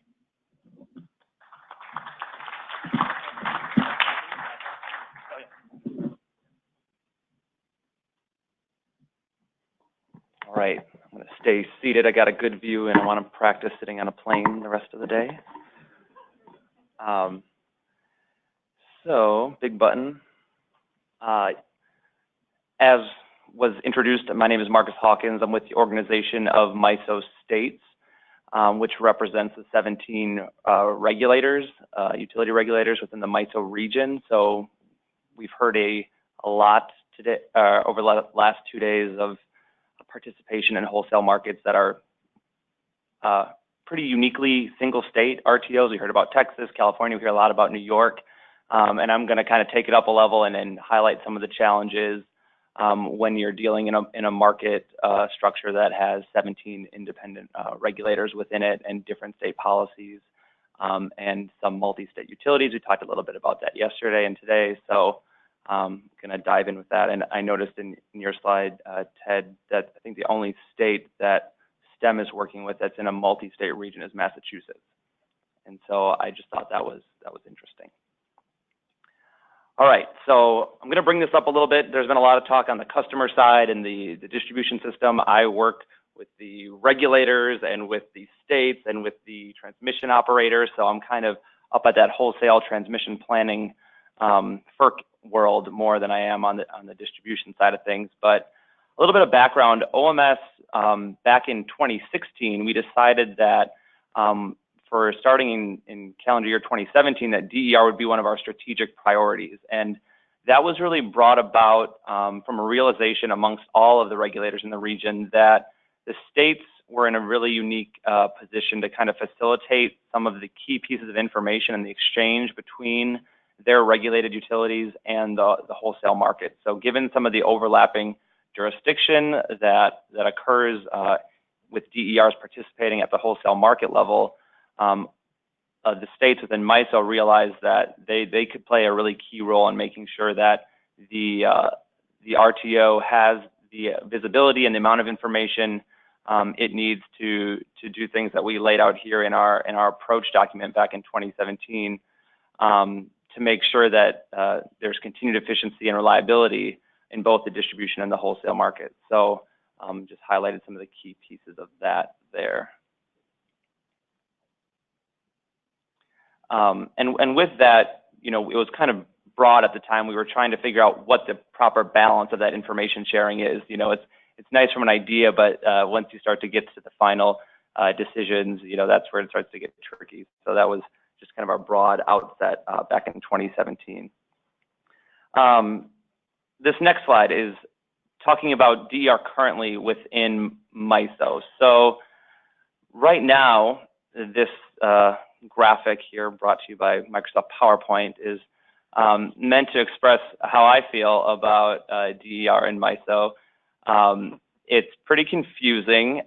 There is a significant quantity. It's over 10 gigawatts of load modifying resources that participate. That's about 10% of the peak capacity within MISO.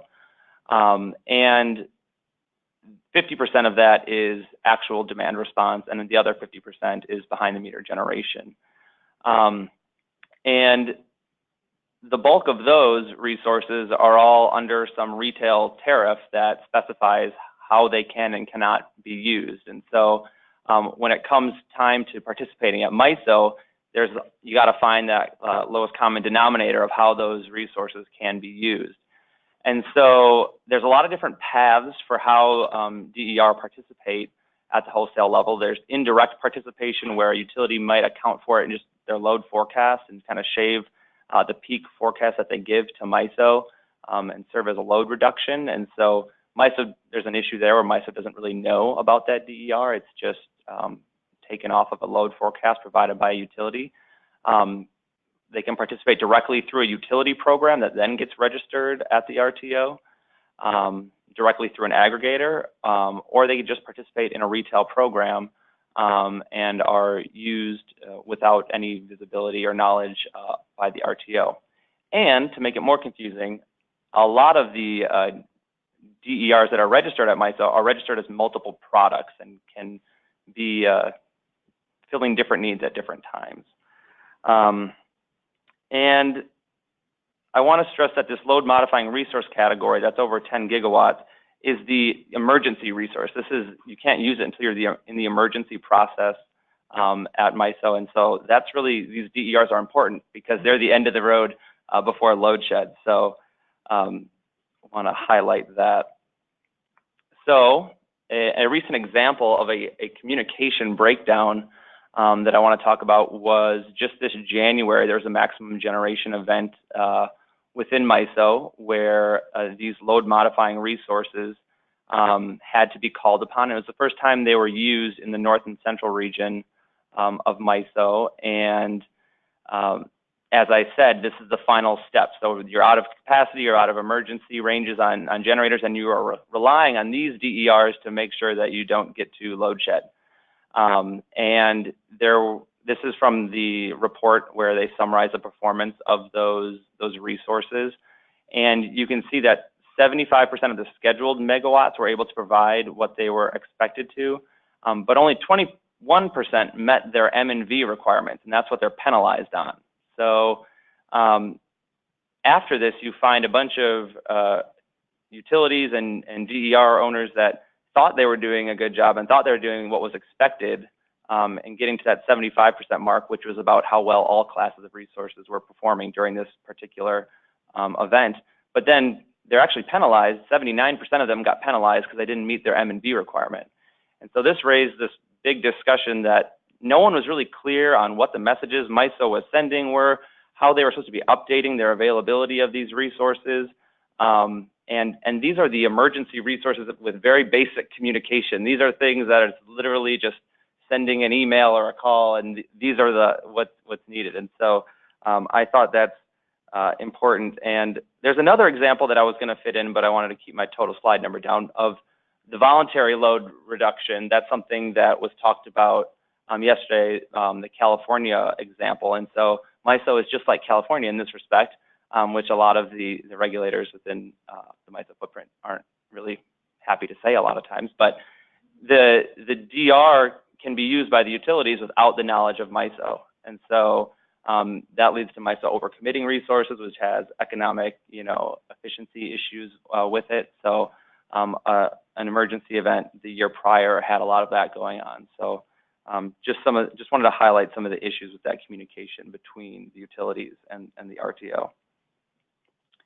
And this has led to MISO kind of doing a review of this LMR, and some of the things that they highlighted were the overcommitment issues, where they don't have the visibility, and so that leads to economic inefficiencies. And it highlights there that market participants can at any time voluntarily use their LMRs, either during a MISO event or for their own exposure to LMPs.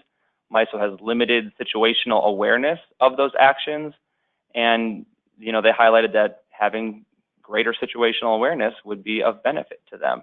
So they're looking at potential tariff modifications to get that situational awareness. They also highlighted that there's not a knowledge of where these resources are located at a granular enough level. So they cannot be deployed to relieve congestion management and things like that. So they're interested in pursuing what the appropriate level of communications protocols are to get that insight. And so all of those things kind of involve limitations that might be placed on those resources by the particular retail tariff at each of the states that defines how those resources can be utilized. So when it comes to providing locational information or how often these things can be used, there's a role for the regulator that maybe the existing tariff that it's on might be limiting what MISO wants to do with these resources. So there's some tension there. But changes are underway, so a little more optimism. So from that emergency event that I was talking about, it became very clear that the current tool that's used by the market participants to enter the availability of their demand response programs was really clunky and old, and it's very challenging for market participants to actually update the availability of those resources. So there's a big project underway to update the user experience and kind of automate some of it and improve the messaging so it's abundantly clear what MISO is expecting from these resources. And when this project kicked off, it was highlighted that there are 3 different systems that the demand response programs have to utilize to become registered, accredited, and settled at MISO. And so in a couple weeks, I'll have the joy of sitting through my 3rd holistic presentation of the LMR category, just to explain it to stakeholders again in the last 6 years that I've been following MISO. Things haven't changed at all, really, but it's just kind of confusing. So there are improvements underway to help make the tool more useful. And recently, OMS has been supportive of some changes that the MISO has filed to their tariff, and that includes new requirements on these load modifying resources, making the availability throughout the calendar year known. It used to be a summer only requirement. Now they are required to register their availability throughout the whole year, and there's a mandatory testing requirement as well. So going forward, OMS is working with MISO on a big effort to coordinate on the DER subject more broadly. And so we've been hosting educational workshops, and we've learned exciting things like it's really hard to get distribution folks and distribution engineers to pay attention to a MISO meeting when they don't typically do that. So we tried to bring in a bunch of transmission planners, distribution planners, have them in a room and talk about it, and we were less than successful at doing that. So even though the utilities were invited and we thought they would bring along their people, that isn't their job. So why would they come and talk or listen at a MISO meeting? So that was an interesting takeaway. And we're hosting an information exchange workshop to trace from the customer to the wholesale market all the different ways that DER can currently participate at MISO, and that's coming up in a couple weeks. And we have the utilities actually there to explain how they register their customers and what issues they have with working at the wholesale level. OMS also does a DER survey annually. We just did the second one, and it's the only way to actually get a regional look into how much DER is within the MISO footprint.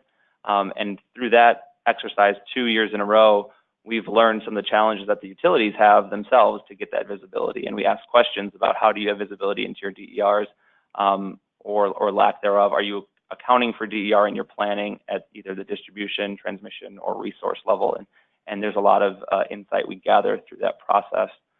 And MISO has also recently worked with EPRI, the states, and other stakeholders to develop a guideline on the recent IEEE 1547 2018, and you'll hear more about that. But as they are the RTO, it's only a guideline, it's not a requirement. They don't have any ability to tell the states how to implement their interconnection. And so why does this matter? I just wanted to highlight this LMR tool because that is how the bulk of DER participates at the wholesale level. And even in California, I think you see that DER participates the easiest path that currently exists. So that's, the resource adequacy and the demand response side. So if there's issues there and DER is increasing, you probably should, work out those kinks before trying to move forward. And lastly, I want to just highlight that we have a lot of states working independently on their own grid modernization efforts. We have MISO working on a market system enhancement that's supposed to help enable more optimization and coordination with DERs. And Chairman Thomas often used an example, or he did a couple of years ago when we first started talking about this, of building a bridge from both sides and, ending up 10 feet apart or something like that. And so we're very focused on making sure there's a sufficient amount of coordination between what the states are doing and what MISO is doing with their technology upgrades to make sure that this works smoothly in the future. And I think that's my last slide. Oh, just got a little slide of our DER survey results showing this year we had 4.5 gigawatts. The blue is residential, the red is non-residential. Just kind of highlighting that if DER is increasing in the MISO footprint, that some more focus might be needed in this area. Now I'm really done.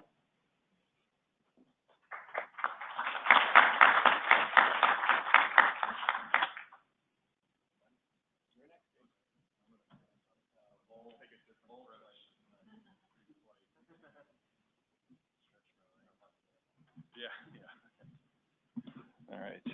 How's everyone doing? Still awake? Just a little bit more. So hi, my name is Jason Allnut. I am with IEEE. I see I should have provided my slides in PowerPoint form and not PDF. So sorry about that, Carrie. You want me to just tell you when to advance? Okay, perfect. So I'm with IEEE. I wanted to come here today and tell you a little bit about some updates to 1547, talk a little bit about what IEEE is, and some other activities we have going on in this space. I always come to these conferences. I really enjoy this topic. I have to temper my excitement sometimes, so I apologize. Hopefully I speak clearly. But I enjoy coming to these conferences and talking because I am an electrical engineer. I have an engineering background, very familiar with IEEE, even as a freshman in college. And then I come to conferences like this and have to remind myself that I'm speaking with regulators and policymakers and people who don't have engineering backgrounds. And it's a great challenge to try and bridge that gap. So hopefully I'm effective in doing that. Next slide. So just a little background on IEEE. We are a member organization or professional organization. I work for IEEE, which is unique. Usually when you meet somebody from IEEE, you're talking to a member or an engineer who sits on a standards committee who actually writes technical documents. But I myself am an actual IEEE employee, so it puts me in a little bit different space. But I have the background to talk to some of the topics that I talk about, which is why they brought me on. We have, these numbers aren't completely accurate. We have about 500,000 members worldwide. We write 30% of the world's electrotechnical literature, which I think is a fun stat, and then 1,300 active standards. So anything from power and energy to robotics to anything that has an electron flowing through it, nuclear power, nuclear safety, all sorts of things. The most popular one that I like to point to is Wi-Fi, obviously, which is an IEEE standard. So very broad. And as I mentioned before, you know, these members are the ones that I answer to. So when I take on an initiative, it's because our members are asking us to take that on because they address or have identified some gap or some opportunity that they want IEEE to take up. And so really that's who we kind of answer to. Next slide, sorry. So specifically I work in what's called ICAP, IEEE's Conformity Assessment Program. This is a subset of Standards Association. And it's really focused on the implementation of standards and not just implementation. Anybody can pick up a standard and start implementing it, but effectively, accurately implementing it and providing some resource to industry to prove that it was implemented accurately and effectively. And I actually want to kind of bring up a comment that was made earlier by Mark when he talked about, you know, a lot of this work that's going on is for integration to be easier, cheaper, and faster. And I think that's absolutely correct. But I think what's hidden in that message is also correctly and effectively. And for integration to not just be faster and easier, but also reliable down the stretch. So in 5-10 years, we don't have the challenges or events that can plague these sorts of activities. So ICAP, conformity assessment certification, looks to address those sorts of things. And that's what I'm primarily focused on. Next slide. So the activity that I'm kind of here to talk about is actually our IEEE 1547 conformity assessment program. Because of our members who came to us, utilities, vendors, developers, and even some policymakers and regulators came to us and said, there's a real gap in the implementation of IEEE 1547. We have some wonderful certifications in UL 1741 and SunSpec common inverter, SunSpec CSIP, smart inverter protocol certification, alphabet soup, right? And those are wonderful and they're great and they're highly effective. But what's happening that we were hearing was utilities coming to us and saying, but when we install the DER, it doesn't work right? I got this fabulous report that says everything's supposed to work, but when it gets out in the field, it doesn't. And then, you know, you have utilities that range in size and experience and expertise and backgrounds that say, oh yeah, we've got an engineering team. They go out, they check every site that's above 1 megawatt, and we feel very confident in that. And then we have other utilities who come out and say, we have nothing. You know, we've got one guy who reviews the application and then he says if it's okay or not, right? And you say, okay, well, did anyone go out to the site and check it? And they say, no. You say, oh. And that's scary. And so IEEE, being opportunistic and hearing from our members, said, well, maybe there's an opportunity here for us to provide some sort of resource to industry that would address, you know, when DERs are actually installed. And I think the presentations and the conversations at this workshop and other ones similar to it, the very first thing when you get into that kind of work is you find out that, oh, once I get to a new state or a new jurisdiction, it's completely different, right? And that's kind of what we were hearing from the developers. Is I go to one area and I want to work on a project there, and then I go to a new area and it's completely different because I have different mandates and I have different utilities with different interconnection rules. So could someone please help us try to put our arms around this so it's not different everywhere, or at least there's some resource that we can go to help smooth some of those challenges out. That's what IEEE is attempting to do here with this 1547 program that we've been working on. Next slide. I hope, yes. So, around 2017, IEEE, ICAP convened a new committee, a steering committee of industry experts, utilities, vendors, contractors, consultants, people like that, to kind of put together a process for assessing DERs installed in the field to IEEE 1547. And I want to add the little caveat there that not just 1547 and what's explicitly detailed in that, but also what's detailed in the interconnection requirements for that local jurisdiction, because you really can't have one without the other, right? You can't go to a jurisdiction and say, oh, you got to do this because it's in 1547, and somebody say, well, but my interconnection requirements say not to do that part or to do that part differently. So IEEE and this committee tried to work to put together a process that would take all of those things into account and go out and actually pilot this in different areas.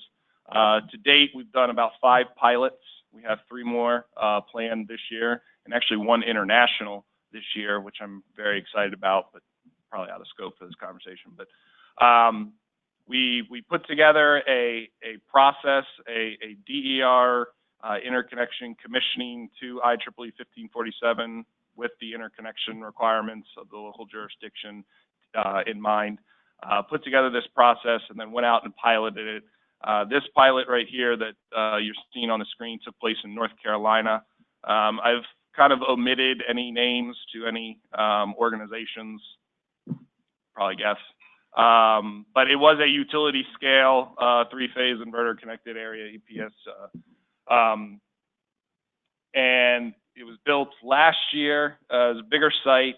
The utility who actually owns this site brought us in to work with their commissioning staff on assessing the IEEE 1547 requirements.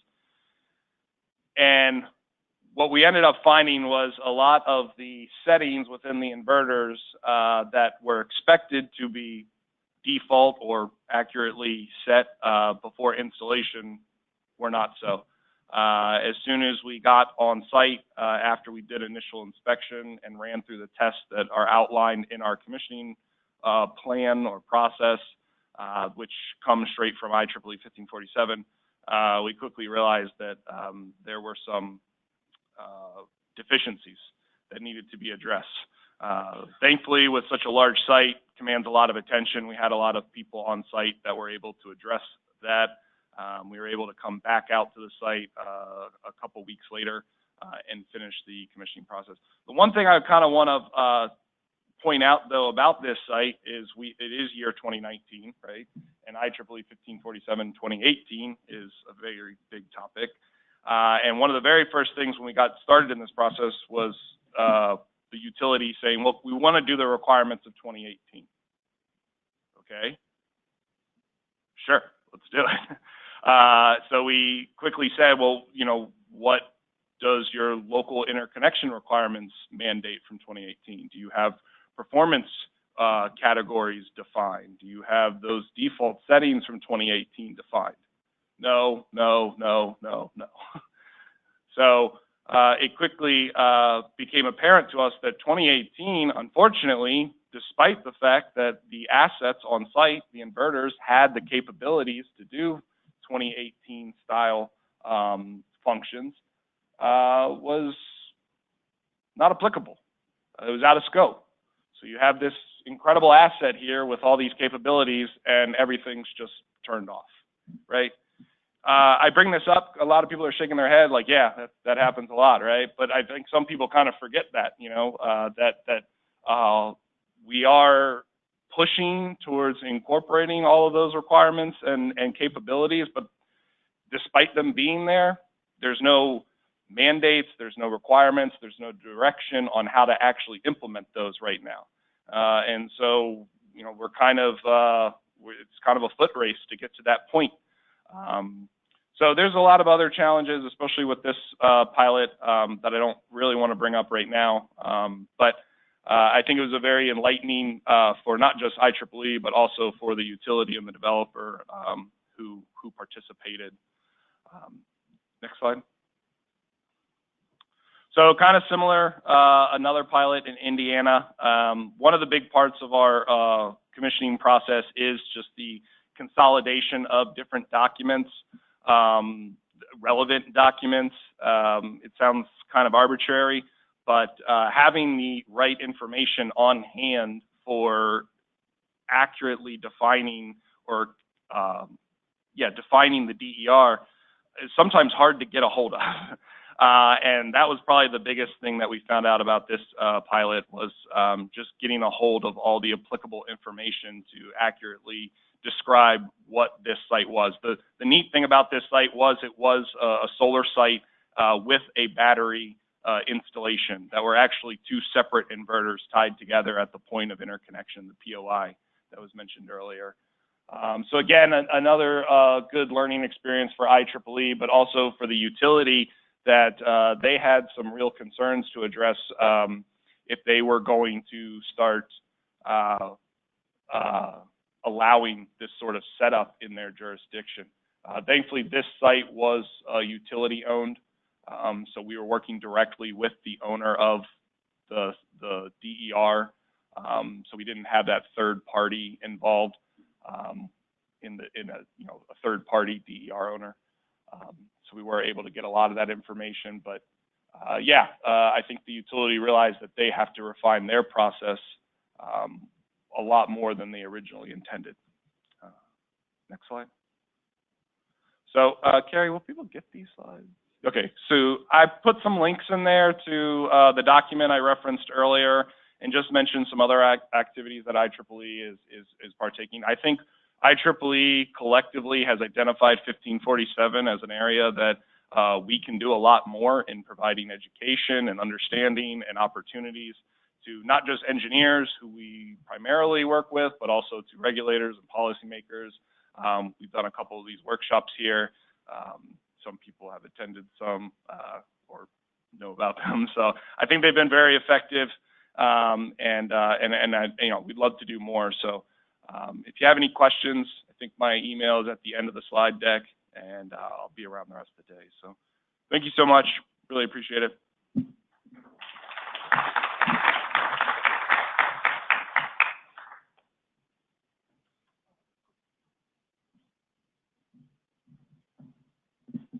All right, good morning. I think I'm officially the last speaker, so I'll hopefully keep this short. As noted, I'm Tricia DeBleeker with the Minnesota Public Utilities Commission. What I'm going to explain to you now is essentially how our state tackled a specific technical interoperability issue.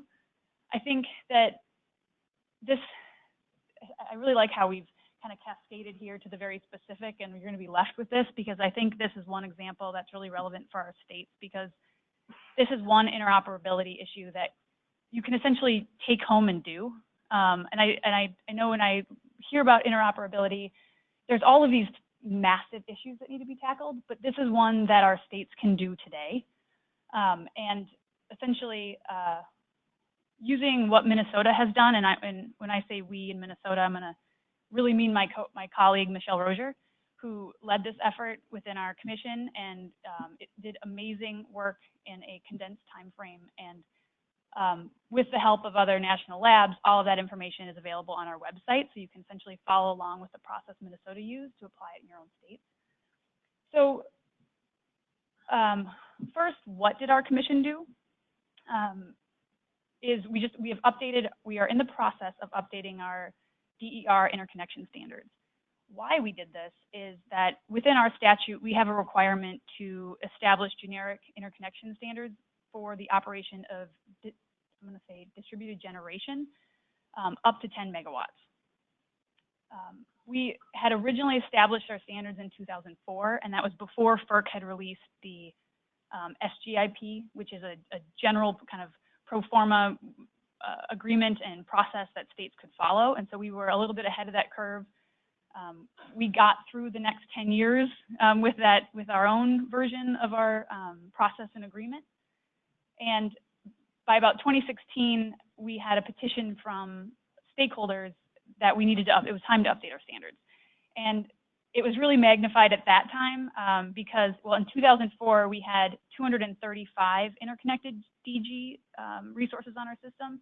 And at the time in 2016, that 235 interconnected when it was up to 3,200, and we had 1,000 interconnection applications pending before our utilities for small DER. So how did we do this? So our commission launched a 2-year process, which we are currently in the middle of. You can, oh no, the slide, I have to do this myself, big button. Okay, you can see from this slide, essentially the 2-year process, 2017, 2018, the meetings that were held and facilitated by our staff and other help from some national labs and other organizations. Each meeting had a very specific and defined topic and a timeline to complete each one. We conducted essentially in 2 phases, 1 phase per year, which is the first phase is the process and agreements, which is who submits what to who, under what time frame does it need to be reviewed, how much is it going to cost, and what information do you get back. That was concluded, and we were able to, we just recently approved that final phase 1 process and agreement. The second phase, which we are in the middle of, and I think the years are a little off because we're in the middle of the phase 2 of the technical interoperability standards. So that's essentially a lot of how we're adopting and implementing 1547 into our standards. So that was, of that initial order, that was one key point, was that it was called out specifically that we were going to integrate and use 1547 2018. That new version of 2018 had interoperability provisions and considerations, communication things that we hadn't considered before. We had considered, but they were very outdated. I think from a very high level, what 1547 does is that the engineers went out and sorted and categorized all the issues that you're going to have with DER and got us, and for the states essentially, it put those issues in tangible buckets that then can be taken by the states, and we can put the fine details around. The fine details are taking 2 years, but it's still a work in progress. But 1547 did so much of the work for us.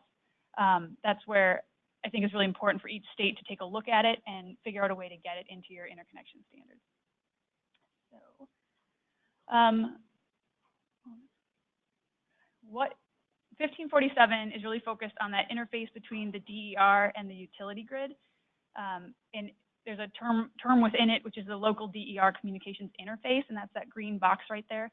I know Michelle always stresses that this only deals with the interface. It doesn't just deal with the issues to the left or to the right of that interface, which price signals, markets, whether the distribution system is actually operating as anticipated or balanced. Those are very out of scope things. It's really how information is transferred at that connection or interface point. In addition to this, which I think is really important, is that 1547 noted and required coordination between the RTO, the TO, transmission owner, the distribution system operator, and the LSEs and the DER provider. And so essentially what our region that I'm used to, MISO, did was they convened a stakeholder work group that figured out some more of those details on very generally what I define as how everybody expects the DERs to operate on the system. And so when there's some sort of abnormal condition or something that happens, everyone has a chart essentially on what they're going to expect the DERs on the system to do, because that's important for everyone along this chain to know. And so when we talk about interoperability and the definition of it, I think I have the wrong definition from the earlier panel up here, but we actually, within our context, there was one utility that even redefined interoperability for the context of our how they viewed interoperability within the update of our standards. And so they, what they had said was, it was essentially the requirement for the local DER communications interface, which is the 1547 term, to be active and responsive whenever the DER is in an operating region, and the means of implementing specific DER functions through standardized information elements, monitoring measurements, and information on status. And so really they just redefined and kind of narrowed in on the scope of what they viewed a functional interoperability to be. Oh, and going back, remote monitoring does not equal interoperability. That's kind of a takeaway point Michelle wanted to share. Just because you have visibility doesn't mean things are going to function together for some of the many reasons we've already discussed on this panel. This is a slide from NIST on the different, essentially, communication protocols, hardware and performance, and information models that could be used within the, essentially, DER interconnection scope. Each one of these lines in those clouds is a different interoperability profile that could be used. And so these are all the options available to connect communication, the information, and connect to the inverter, which is up top in that green box. These are all options you could consider when a DER connects to a utility. There are, and each one of those combinations is considered a profile. Some argue that requiring some, like as a state, you could limit these profiles or limit the cloud options that you could say your utility or your DER providers must use. You can only use 3 of these. And there are pros and cons to that approach. And so that's something our work group had to consider as they went through and tried to dictate what are we doing? What are the rules of the road? And so this is something considered in California. And as allowed, some utilities could specify this in their tariffs or their protocols later. But as a state, we had to look at it and think, do we want to limit this ahead of time? Do we want to limit these options available or on the table? And then take it back a step, all those gray boxes are different, all the different connections you could do within the smart grid. And so the ones that are still white are the ones that apply to this conversation. So the pros and cons to profiling or selecting profiles or limiting them. We had the benefit, or one of the major benefits to limiting profiles is it really allows the potential for the streamline of integration. So there's one option. Everybody gets the same communication. They all know exactly what they have to do. However, our stakeholders, when looking at this, really, when they think through it, Minnesota's really at the early stage. The markets haven't essentially convened on which one of these protocols or combination of communication systems is the best. And so our stakeholders believed it was best to leave this open-ended and let essentially the market and time just show what the convergence will be on the different combinations of communication systems. And one of the notes Michelle gave me was that the 1547 working group also had that kind of thought, was that no one's narrowed in on what profiles are best. And so what that exact, let the developers, let the utilities kind of hash it out, and some will rise to the top. Lessons learned. Initiating the interconnection standard update has definitely moved the conversation forward on the realistic and practical implementation steps of interconnecting DER. And I think that's where states and commissions and I think regulatory folks we get to actually make things happen and work. And it's really hard because in most of the cases I'm involved in, when it's a stakeholder process, you have the utility saying you can do nothing. You have the stakeholders saying the world is possible. And regulators then have to figure out what's the truth and what can we actually require. And so getting this process started has really bridged that gap and created the lessons learned, and it created the shared understanding of getting utilities to talk to the DER developers to really hash out what do we want and what's possible, because it's just, yeah, there's this continual stakeholder kind of clash that we're having. And it also helps define what additional work or considerations are needed. And so through the phase 1, there were some issues I think they thought they were able to tackle through process and the agreement that found out that were much more complicated than they expected. One, essentially, what's the size of the DER? Sounds like a very simple question. It's not. That got kicked over to technical requirements. So is it the max export capacity of a resource, or is it the nameplate capacity? And it's taking a lot more discussion to really pinpoint what that will be to work for both the stakeholders and the utilities. So what we've learned regarding interoperability, that standards help, but they don't solve the issue. Another one is that to reach some of the standards that exist, it will cost money. It's not, these are just notes, sorry. It'll cost money to reach those standards either by the utility for sort of grid integration, system improvements to get to some of the standards, but also for the DER, sometimes they don't have the capabilities they may need to reach a standard. So the standards you pick will have cost implications. As noted before, certification of individual equipment, even both pieces, when you put them together, doesn't mean that they will work. There's many more considerations and layers and scenarios in which these different pieces can connect that maybe weren't contemplated at the time of that certification, or they just weren't, the software wasn't developed in a way that can work in that specific scenario. So that's where the plug and play that we heard about, those type of things help, allowing your utility to do pilot help. And so lastly, one of the open questions is, for us, was when you have someone meet the standards at the time of interconnection or at the onset, who's in charge of ensuring that they meet those standards throughout the life or the operation of that DER? Oh, can you go back? No, how do I go back? Sorry, skip the first slide. All right. So our staff had just released our proposed technical interconnection and interoperability requirements. It's it's the tech document that goes along with our interconnection process and agreements that's available on our website. We have an open comment period until October 11th.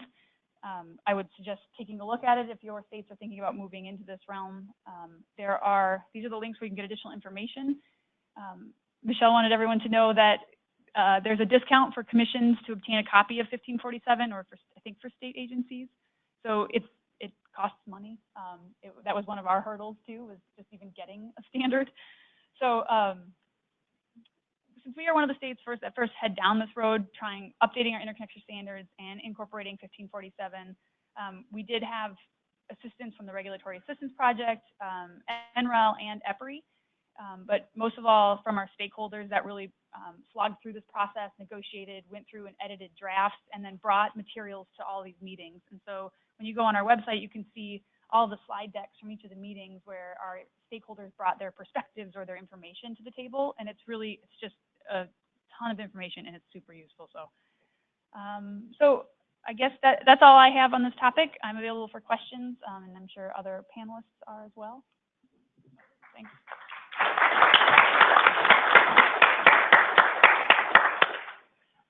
Well, I want to thank all our panelists. We have about 13 minutes left for questions, according to my shot clock here. I'm going to take the moderator's prerogative and ask the first question. On the last panel, it was posited that interoperability is a no-brainer. And while I take that as true, certainly at a conceptual level, when, on a practical level, it gets a little bit more complicated because of costs.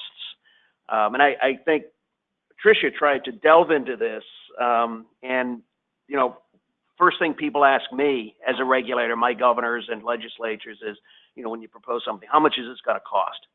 And I think we all want interoperability that is secure, practical, and effective, and that achieves important policy objectives, whether it's decarbonization or just reducing costs overall across the grid to ratepayers and consumers. On the other hand, nobody wants to pay for a gold-plated Cadillac, so to speak.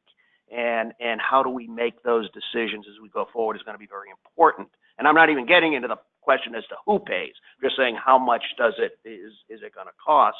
And perhaps this question is mostly for Tricia, although other folks can chime in. In your experience, how much is this going to cost to get an interoperability program that works? Yeah, it's not a gold-plated Cadillac.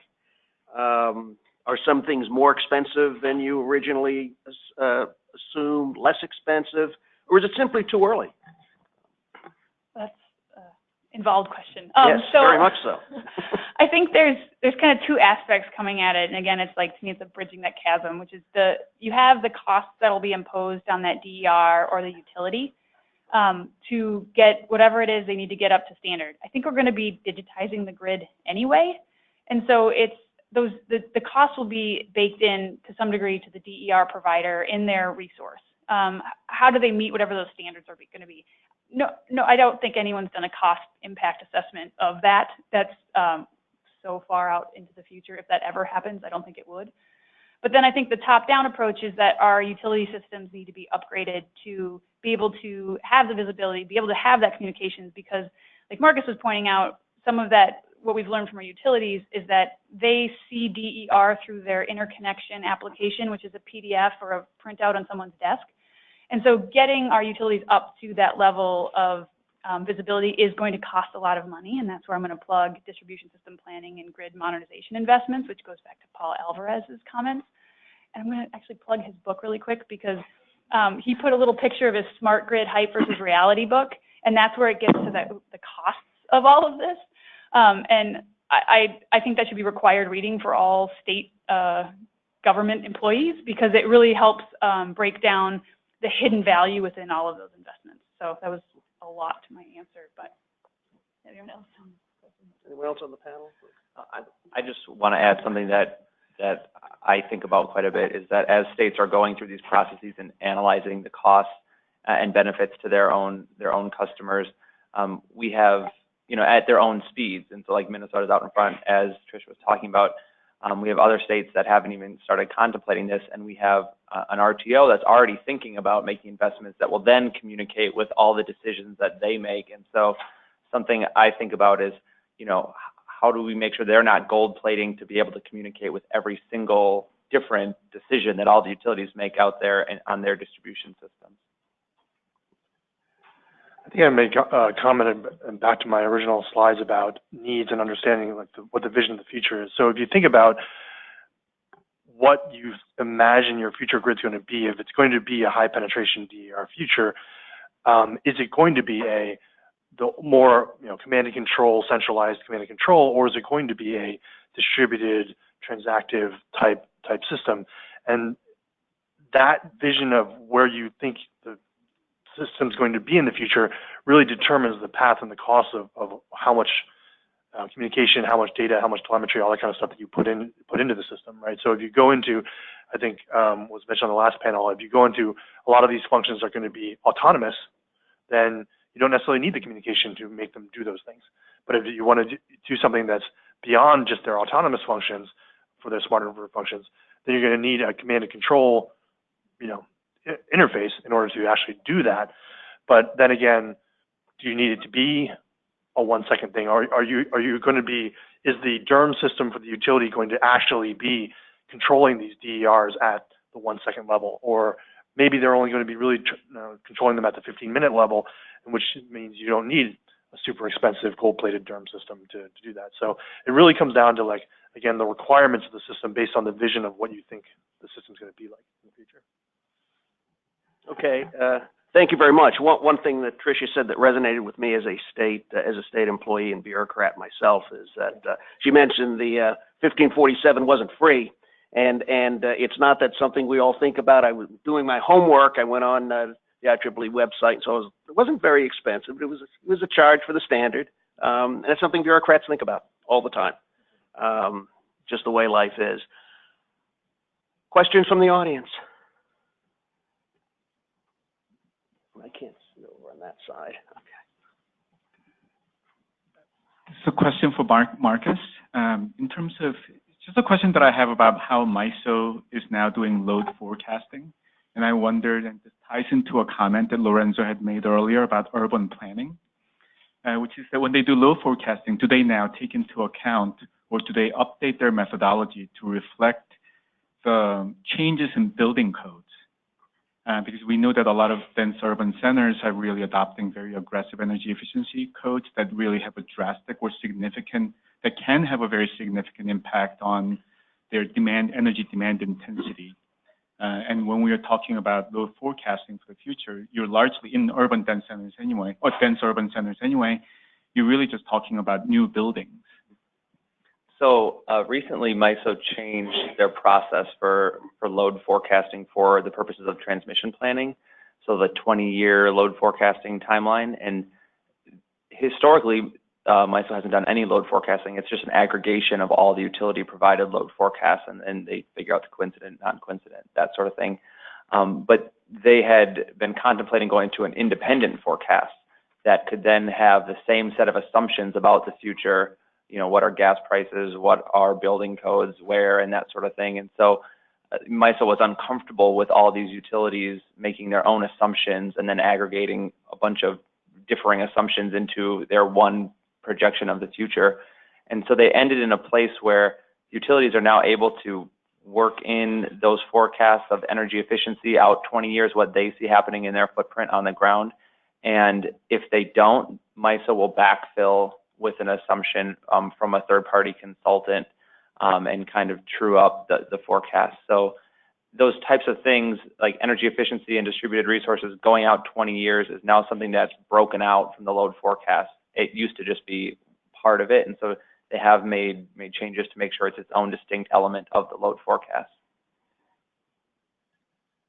I want to add to that from the kind of state perspective. We kind of ran into that issue with our utility distribution system plans. We were listening to a presentation by some other different area of a state, and they were talking about each city's comprehensive use plan and how they were mapping out the available solar within their city, and they wanted to hit these certain targets of solar penetration within their city. And then we're looking at our distribution system plans of our utilities, and they're just not matching up. And so it's something that we as a state kind of perked up on and said, how are you incorporating this? Oh, we're not. Okay, next year. So it's just this iterative learning process. And I think Lorenzo's comments were really key and helpful because there are so many more considerations, and Chris, on how we bring that local level back up to the state level, even, and then top down from the RTO. Yeah, I mean, one big fight that we've been having in DC with our utility is that in their new proposal for their capital infrastructure project, totaling more than $1 billion. They are using as their assumption for our building demand intensity the information from our 2008 building codes. And we've gone through 2 iterations where the demand intensity is supposed to be 30% less. So when you backcast that new demand intensity for new buildings, their entire justification for the infrastructure project, something happens to that they don't really like. But I mean, it's really important from the point of view of really optimizing our energy dollars. I mean, because we're asking these building developers to do these things, difficult things in terms of upgrading their complying with the more stringent building codes because it's good for the planet and good for their bottom line and all of that. And then meanwhile, utilities are just acting like none of this is happening. And then still then all those costs are then going to the same building owners. So from the building owner's point of view, they're getting asked to pay twice. One based on the building, the sustainability people's demands, and another one based on utility people's demands. One of the things related to that and then DERs is when you think about California putting in its recent Title 24 changes where it's mandating solar on new large homes and actually including storage in that, and in that requirement is that your load forecasts and the way you think about that are drastically different. Like once you add storage in there, or once you add DERs first, but then once you add PV, once you add storage in there, again, just something that we talked about yesterday, you can't do your normal forecasting mode just on solar radiation and temperature and what the building's going to do, because you have a dispatchable asset there that can change according to signals from the utility. So your forecasting and the way you're going to design your system and the way you communicate with them, if we're going to have these communication networks that can talk to all these DERs and provide them either dispatch or price signals, your whole forecast of what the building looks like to the grid is going to be drastically different than it used to be.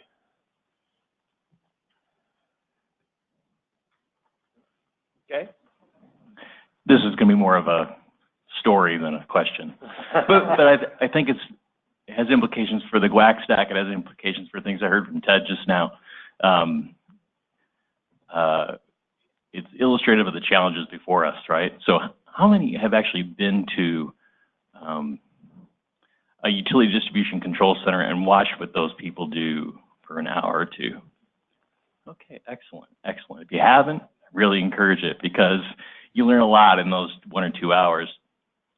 We were involved in a rate case in California working for the consumer advocate, where Southern California Edison wanted to spend, you know, several $100 million to get more information from their grid. And not that that's not necessary, don't get me wrong. But we asked some questions. And so we said, well, have you ever had an outage as a result of the massed load and the DER on the grid? And they said, well, yes, we have. We had an incident just a few weeks ago where we had to reconfigure our grid to do some maintenance, and we asked 2 solar, you know, utility scale 2 megawatt solar farms to reduce either reduce or shut down their generation for 2 weeks while we had the grid reconfigured this way because there wasn't enough capacity on the grid. And one of those solar developers did shut down as instructed, and the other one didn't. And we threw the switch, and sure enough, capacity was overloaded, and we had an outage. It affected 8,000 customers for an hour and a half, whatever it was. And so he said, well, did you consult all that telemetry that you require for these 2 megawatt systems to have? Well, no, we didn't. Did you call the developer to confirm that they shut down their solar field before you threw the switch? No, we didn't. So just the organizational part of that GWAC stack, very critical. Guess we have time for one more. Is there one more?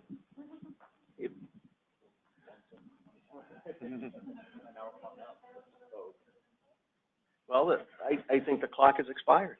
So if there are no further questions. Yeah. Thank you very much.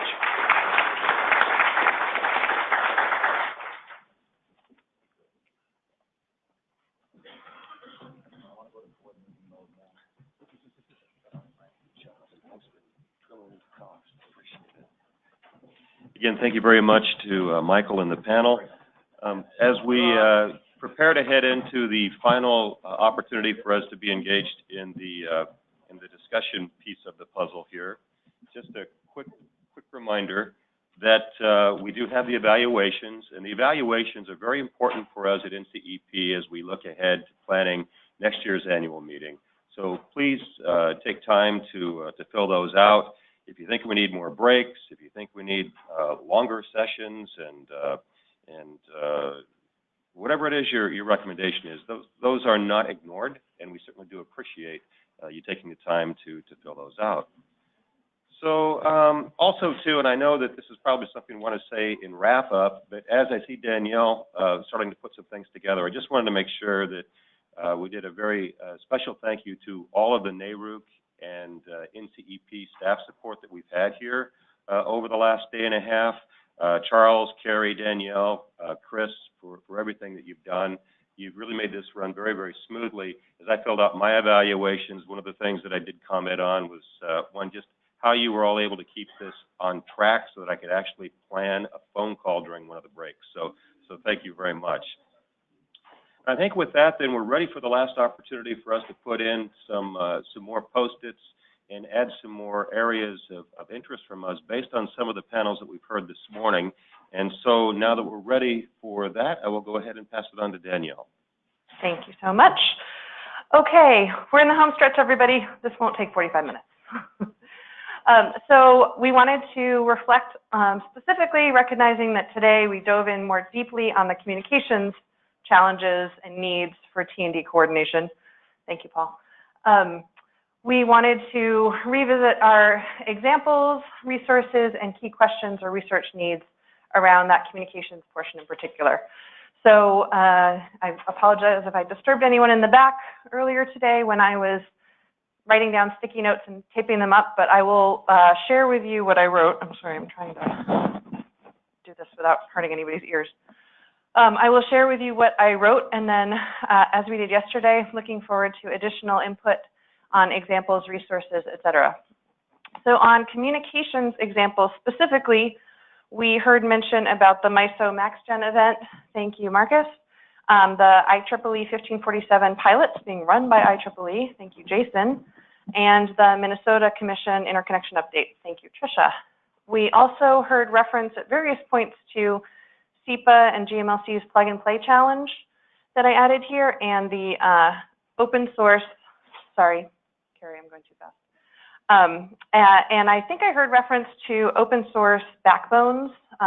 Linux Foundation Energy, LF Energy, is working on some new open source standards that could offer backbones for some of these software solutions. On communications related resources, we heard about the GMLC interoperability procurement language and from Mark, and GMLC interoperability strategic vision. We also heard about MISO developing IEEE 1547 guidelines that are optional.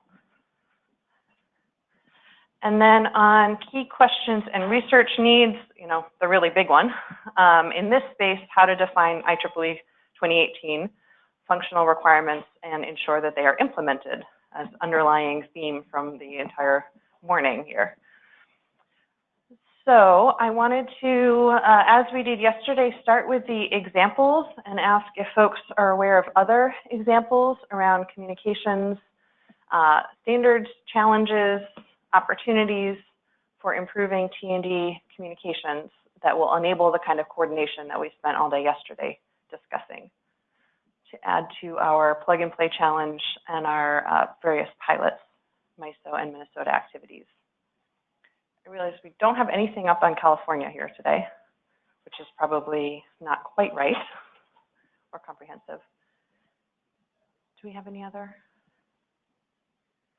In Arkansas, are there considerations going into the communications pieces that we should be adding? I know there's a whole row of Arkansanians. What do they say? Yeah. We are pondering the whole 1547 thing and appreciate Minnesota's work on that. Okay, fair enough. Yeah, Ted. So I was just going to comment, you said Thank California, you. The Smart Inverter Working Group, like I said in my presentation, had 3 phases. Phase 1 was the autonomous functions, the autonomous smart inverter functions like volt watt, volt var. And then phase 2 was specifically communications. So this is what the report from that working group was adopted by the commission shortly afterwards, and it specifies exactly like the protocols and those 3 different types of communications that I talked about: inverter to utility, inverter through gateway, or inverter through aggregator. And then that's how California has been dealing with 1547. The timing of those requirements at the commission were timed against the completion of those standards. So. Great. Thanks, Ed. So I got a CPUC Smart Inverter Working Group, second phase on communications options and how approaching. Cool. Yeah, Paul. California's Rule 21. Of course. Thank you. Good point. Yes, we do have Rule 21. Absolutely good. Thank you for filling in that gap.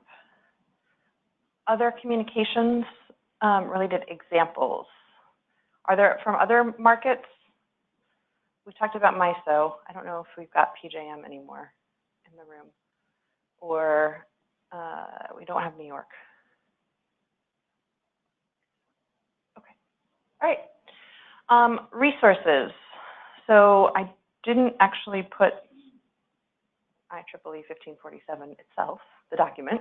I think that one's probably obvious, but I will write it down. Are there other implementation-related resources at this point or forthcoming, Jason? Or your partners? Yeah, from IEEE or your partners. I think there's an NREL effort.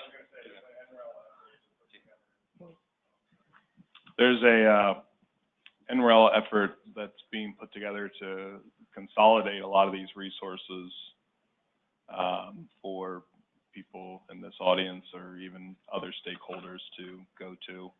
I think it's still being developed. Carrie, we have some visibility into it, but I didn't know what the status, if you would. Yeah, okay. I don't really want to speak for NREL, so, but yeah, there is an opportunity there, and I'm sure it will be communicated with this group just as soon as it can. Okay, so NREL implementation guidance of some sort forthcoming. Cool, thanks. Are there implementation pieces around Rule 21 that we should be making sure that we're referring to?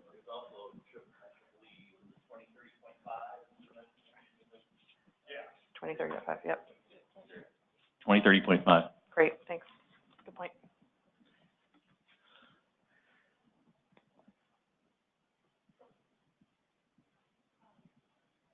We haven't mentioned SEPA enough probably, but they just launched a new working group. They have several working groups on interoperability and testing and certification, and their new working group is on profile development. Great. They're looking for people. Okay, thank you.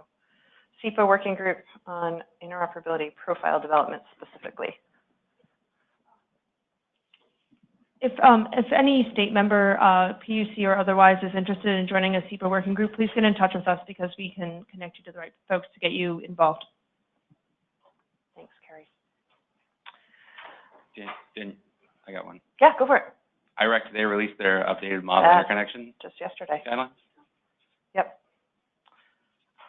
IREC model interconnection guidelines.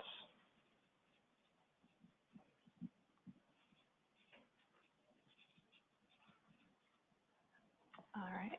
Yep, Raj? I don't know if this is related or not, but DOE has what is called the ARPA-E project to make a 100-hour storage battery. And if it's successful by 2025, that'll be revolutionary. Do you know anything? I think that information should be on DOE's website, although it's very hard to navigate. It's called the ARPA-E. Not $100, but 100-hour storage battery. Yep. It's not a $100 battery. It's 100 hours.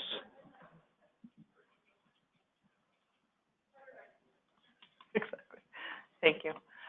Any other like written resources or documents or guidelines that we should be referencing around communications? Okay. We're going to move to questions. I expect more participation here. What are the questions you are still holding around communications beyond just how do we define functional requirements? I am confident that nobody has all the answers. So, what do we need to be asking? Yeah.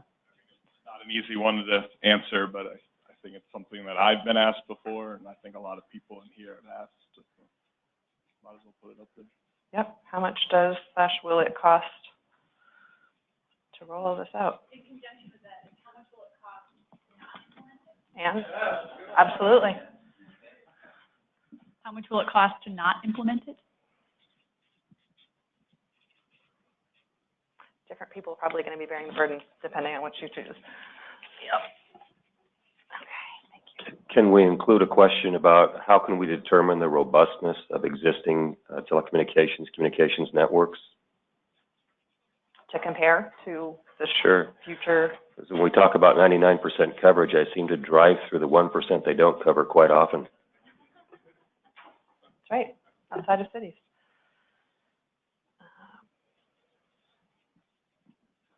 How to evaluate the robustness of comms coverage. Maybe this gets to some of the notes yesterday about scenario analysis as well.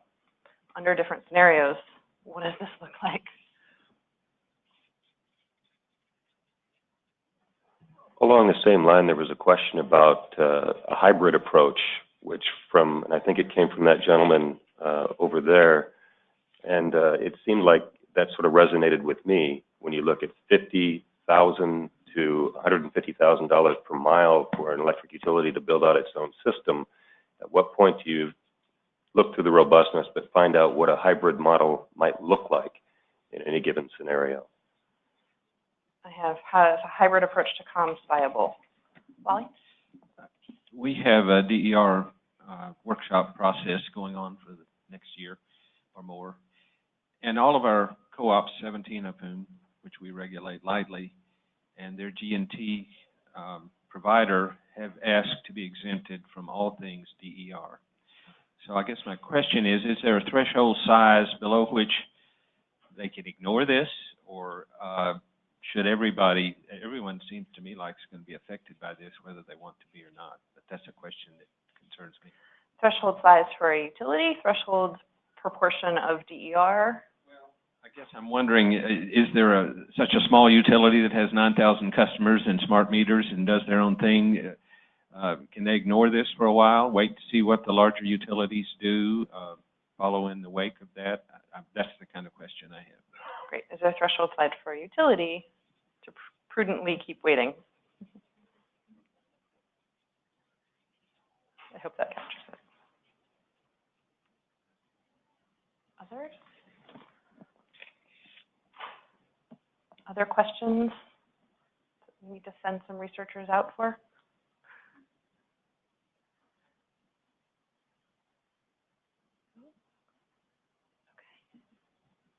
I won't belabor it, but we will, as we did from yesterday, and you can reflect on these as you walk by and walk out, we will group, categorize, and then look up and pull links, et cetera, in. As Carrie mentioned, we're going to turn the compendium that we developed last year, which did a first pretty good, broad, sweeping attempt to catalog resources, into a web portal. We're going to add all of these to it as well, and you all will certainly receive notification when that happens and is available, expect around the end of the year or so. That includes sending the questions, posting the questions and getting that out into the broader research community and R&D community, our partners at the various labs and other places who are very much paying attention to these conversations that we in the state policymaker world are having, because they do genuinely want to help and help us figure out this path forward. So I will close the discussion portion and turn it back over to our president.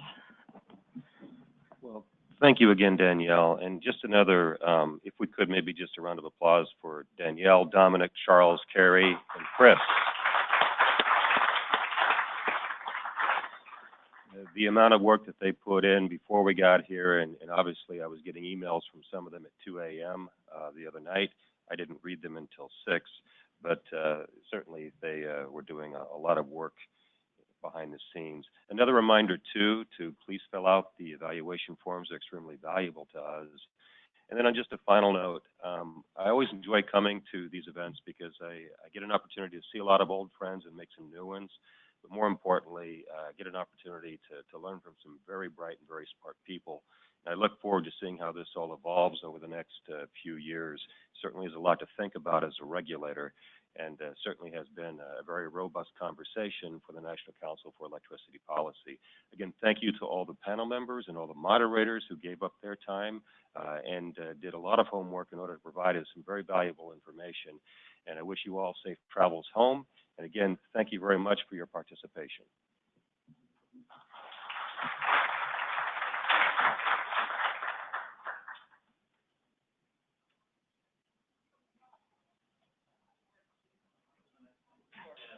So lunch is available, box lunches are available, so please take one with you. And anyone going on the tour, you can check in with the registration desk, but there will be a smaller bus than yesterday outside.